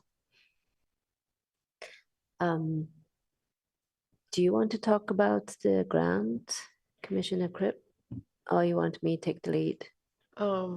Yeah, just to do a summary. Do you want to go ahead or? Okay. Yes, so the ad hoc for the grant, I'm grateful. Commissioner Cribb also mentioned earlier in the presentation by the environmental volunteers how they get their grants. So I have a few questions as a new commissioner, just try to understand the situation, and we want to be helpful by understanding that. So we trying to gather the total grants we received in the last 4 years. We had a meeting with Kristen and hopefully get maybe a ballpark amount if there's no spreadsheet around. And we also try to understand the main challenges applying for grants besides grants management and staff bandwidth. And how do we address the staff's concern and provide a solution to not burden more city staff? Especially we understand from the meeting with Kristen that the city has hired a consultant to look into grants for all departments. And we're also wondering, especially me, whether we can piggyback public works grants related to the parks. Maybe a question Darren can answer on that. Can you explain it to me a little bit more? Piggyback on Public Works? Yeah, so we understand there's a city consultant working on grants for all the departments. So the question is, one is, do we have a spreadsheet or information what the consultant's working on so we can avoid duplication efforts? And the second is, say other department, for example, Public Works have grants related to the parks. Could we piggyback with them? Yes to the first question. The consultant does have a spreadsheet of grants that they're tracking and ones that they're recommending as possibilities for different areas within the city. The piggybacking with Public Works, I think it's possible. Oftentimes they're for the same thing. So Public Works may apply for a playground grant. In fact, just the other day, Public Works and I were discussing that playground grant we saw. It was like a 50% off a particular brand of playground. And we discussed the feasibility of it. Unfortunately, it's not a brand we typically use. We already have used a given particular brand repeatedly, and it's been helpful and successful. So we're kind of sticking with that. So that's a case where we're looking at the same grant together, see if it'd be applicable. In this case, it wasn't, but yes, we often communicate on it. I don't know that we've ever said, you've got a grant, we'd like to add on to it or apply for another area of the same one. Usually it's in consultation if it's in a park, so it wouldn't be quite so standalone. So should we, would Commissioner Cribb and I get a link or the spreadsheets the city consultants working on, so we won't make duplication efforts to reach out to people to get to the same ground for our parks? Yes, I'll get that and send it to you. And also, do you have any other questions? I don't have any other questions, but just to sort of comment as we're trying to figure out whether it's worthwhile. I mean, our work was to see, is it important to do grants or should we stop talking about them? And so we've created this list of potential foundations in our area that do give grants, and we've been working on that. We also put together a short list of the things that we know that we would love to have that grants could help us with. And the top one for me is the Bixby Park, not park, but the thing in Foothill Park that's needed attention for such a long time that you sent me all the information on. Buckeye Creek? Yeah, Buckeye Creek, I'm sorry. And then in addition to that, the Foothill Preserve Interpretive Center, which is on our wish list of things that we could find a grant for. The extending the use of the tennis courts right now that we have with lights, and the Magical Bridge playground bathrooms are in desperate need of a grant. And I think that we could probably find one. So I think we added middle school athletics scholarships to our wish we could find a grant for these things. And so that's what we've been working on. And it's been pretty interesting to both develop the history of what we've been doing and also look to the future and see if we can find some places. We will be having a meeting with the Silicon Valley Community Foundation to understand how they give grants, why they give grants, and if Palo Alto really is appropriate for any of their grants. So that's meeting is coming up soon. So. Great. And I also have a question maybe to fellow commissioner and staff. So what is our commissioner's relationship versus local elected officials such as, you know, Anna Ashu, Josh Becker in our area? They're all very passionate about climate change and wonder whether they have funds for local parks. What's the protocol? Do we reach out to them or have they working with our local elected officials office at all? Vice Mayor, would you like to comment?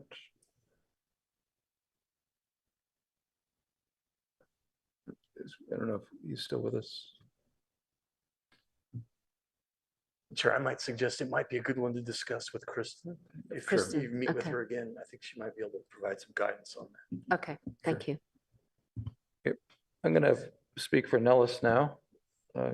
Commissioner Freeman is not with us, but he forwarded some comments, some updates regarding Coverly. Not much has changed.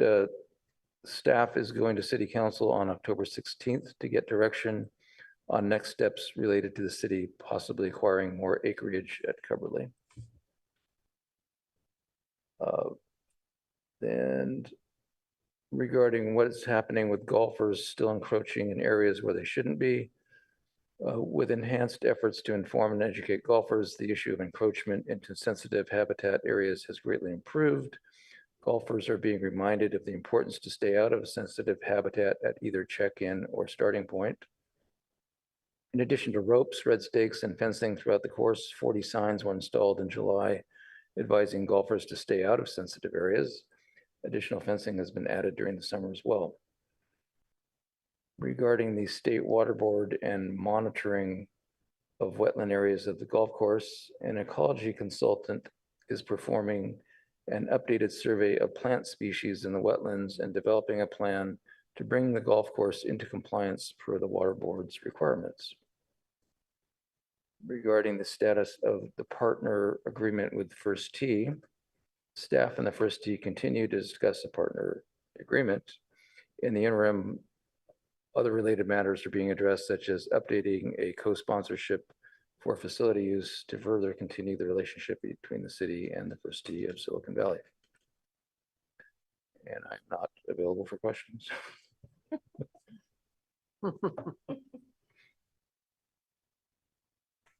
Other updates? Andy? You want to comment on community garden or not community gardens, but park dedication? Just that we're working with Darren and staff to bring this back next month or the month after. I thought we'd sort of cover this in the agenda. I was sort of looking to Darren on timeline, but I know we have made progress. We met to discuss. Yes, we met to discuss it, and yeah, we have progress. We're just not sure if we want to bring it forward right now or wait a little bit longer for the full recommendation. So. And there are two sites we're looking at, and one's more straightforward than the other.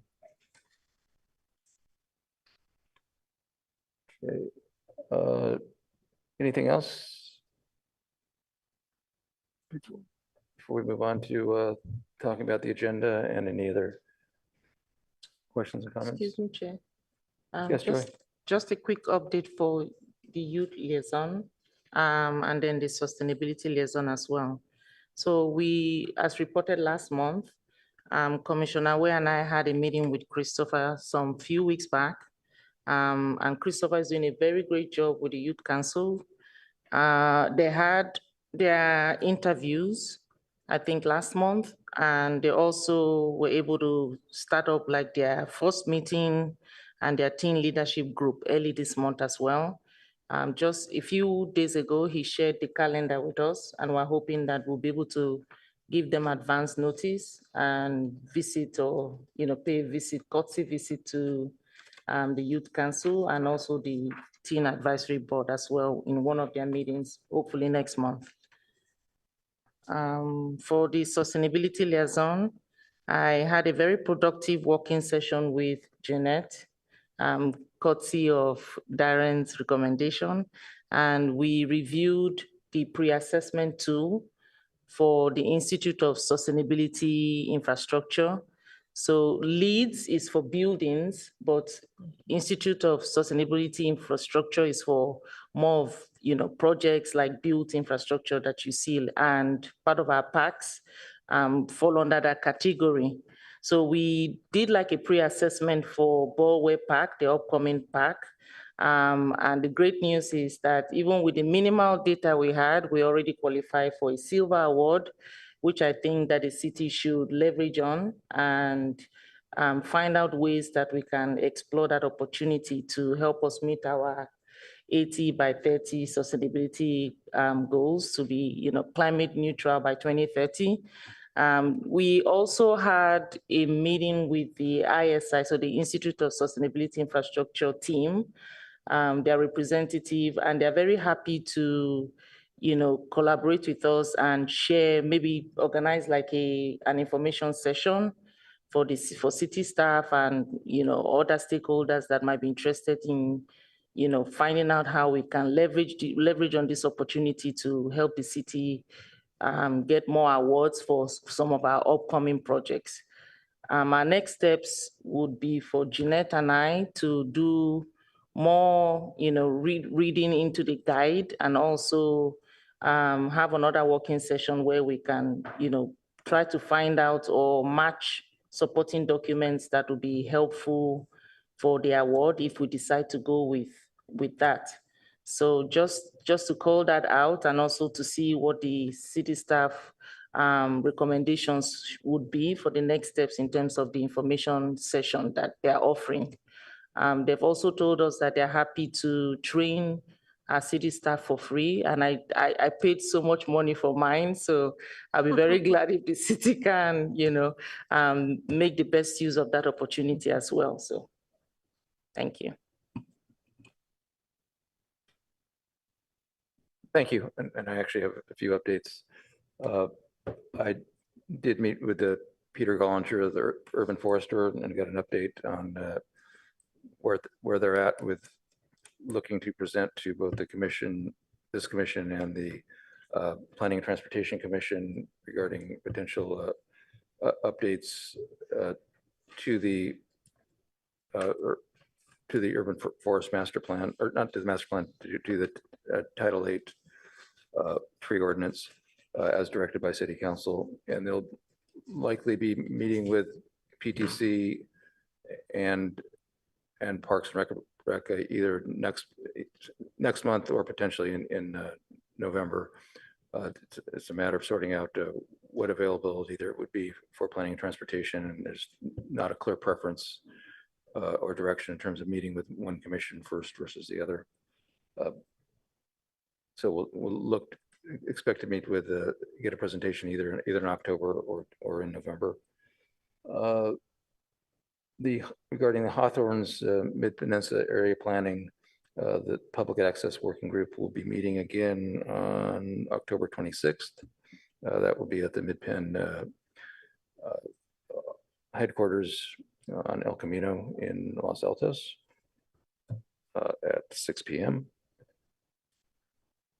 Also, regarding safe routes, Sunday is Bike Palo Alto. It's the first time the event has been held since the pandemic, and it's starting off at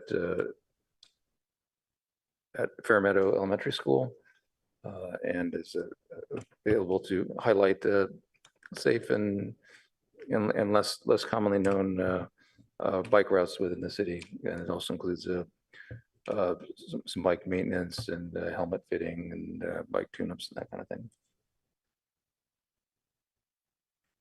Any other comments before we close out this item? Okay, then final agenda item is the Commissioner Board Member questions, comments, and announcements, and future agenda discussion. Any questions, comments, or announcements first before we talk about agenda? I'm just curious to know what the next step should be in terms of the informational session that the organization that I just talked about is willing to offer, and then find out what the protocol should be and if it's something we can explore. If the question is for me, I need to discuss it with Jeanette some more and see what staff capacity is. I'll have to get back to you. Awesome, thank you. Yeah, and so please get back to once you have the information, we can discuss that in our agenda planning meetings. So, does anyone else have comments, questions? Okay, so moving on to agenda for next month.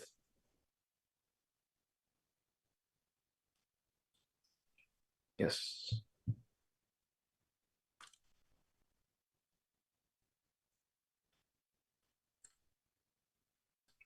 We have teen advisory.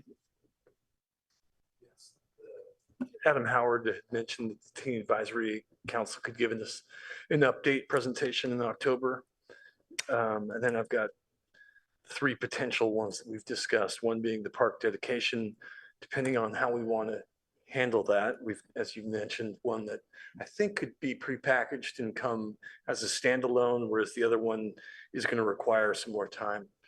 So we can discuss the strategy and best practice to get that either packaged or individually. And then the tree protection ordinance that you just highlighted, we can confirm with Peter, hopefully sooner rather than later, unless he happened to give you an ETA on when he would know. So he can do either October or November. Oh, I see. Okay. And I think October probably works.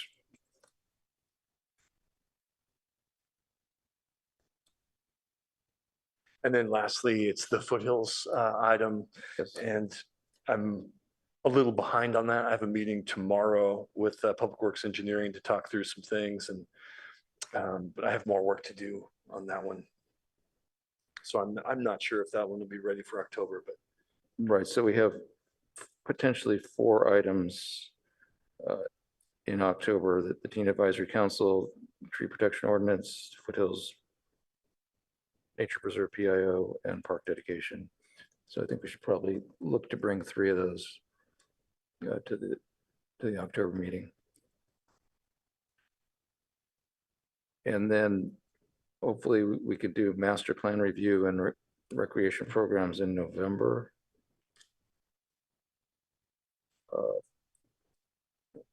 Wellness center.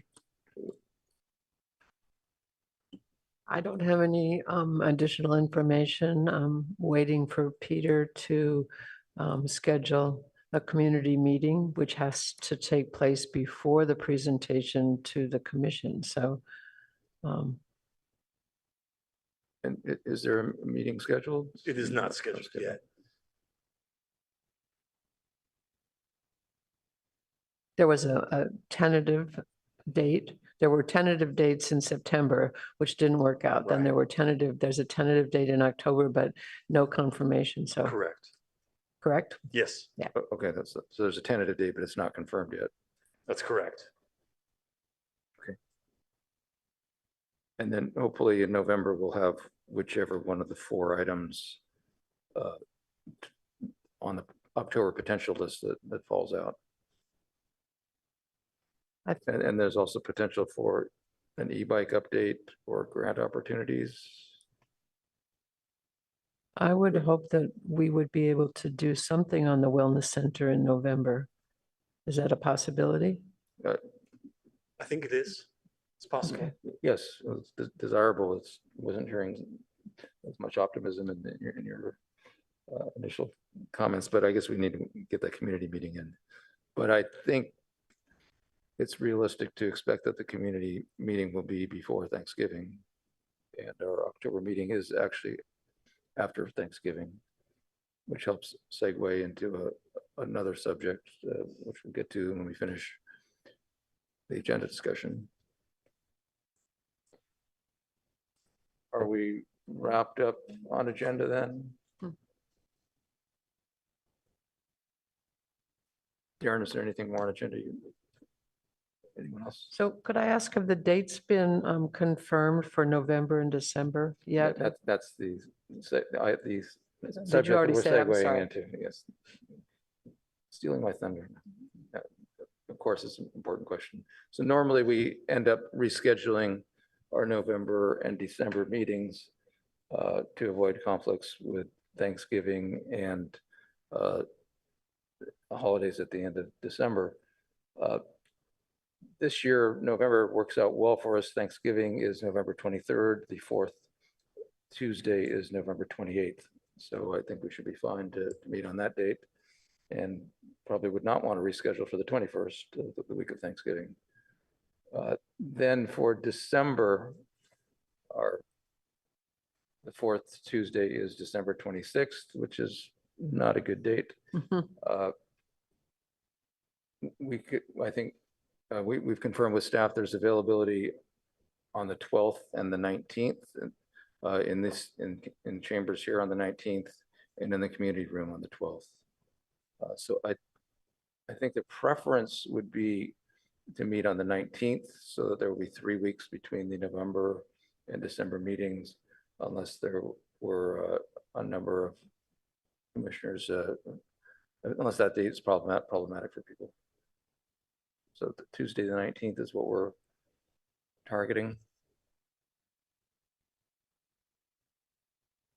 Does anyone have a problem they know of at this time for that date? Okay.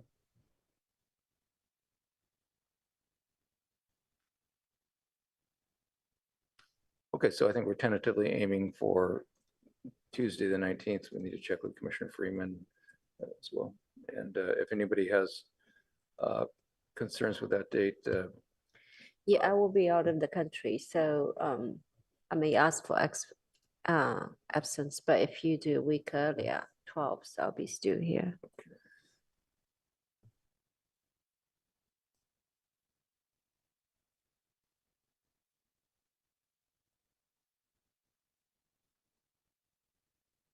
does anyone have any issues with December 12th? And I do, sorry. Yeah, I'll be in the UK. I don't know how to juggle the time. okay, so the 12th does not work for you, Ann? Does not. Okay. There's a tiny possibility it could, but And being would other days, I guess I try to see, maybe I can zoom in. I'll be in the UK for family vacation. I'll see if I can zoom in. Let me see. okay, well, Yeah. why don't you, if you have further thoughts on this, please go ahead and send me an email Okay. so we can sort out. before we adjourn, I just got a text from the former president of the Palo Alto Pickleball Club, Monica Williams, who had her hand raised, but she evidently didn't get to speak. So I'm going to suggest to her, rather than reading this, that she send an email Yes, please. to us, and then it can be distributed. Yep. Is that good? That'd be great. Thank you. Okay.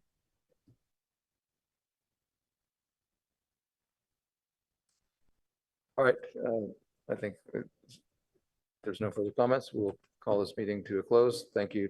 Thank you to staff for all of your efforts. Thank you, Commission. And thank you, the public, again, for your participation. And we'll see you next month.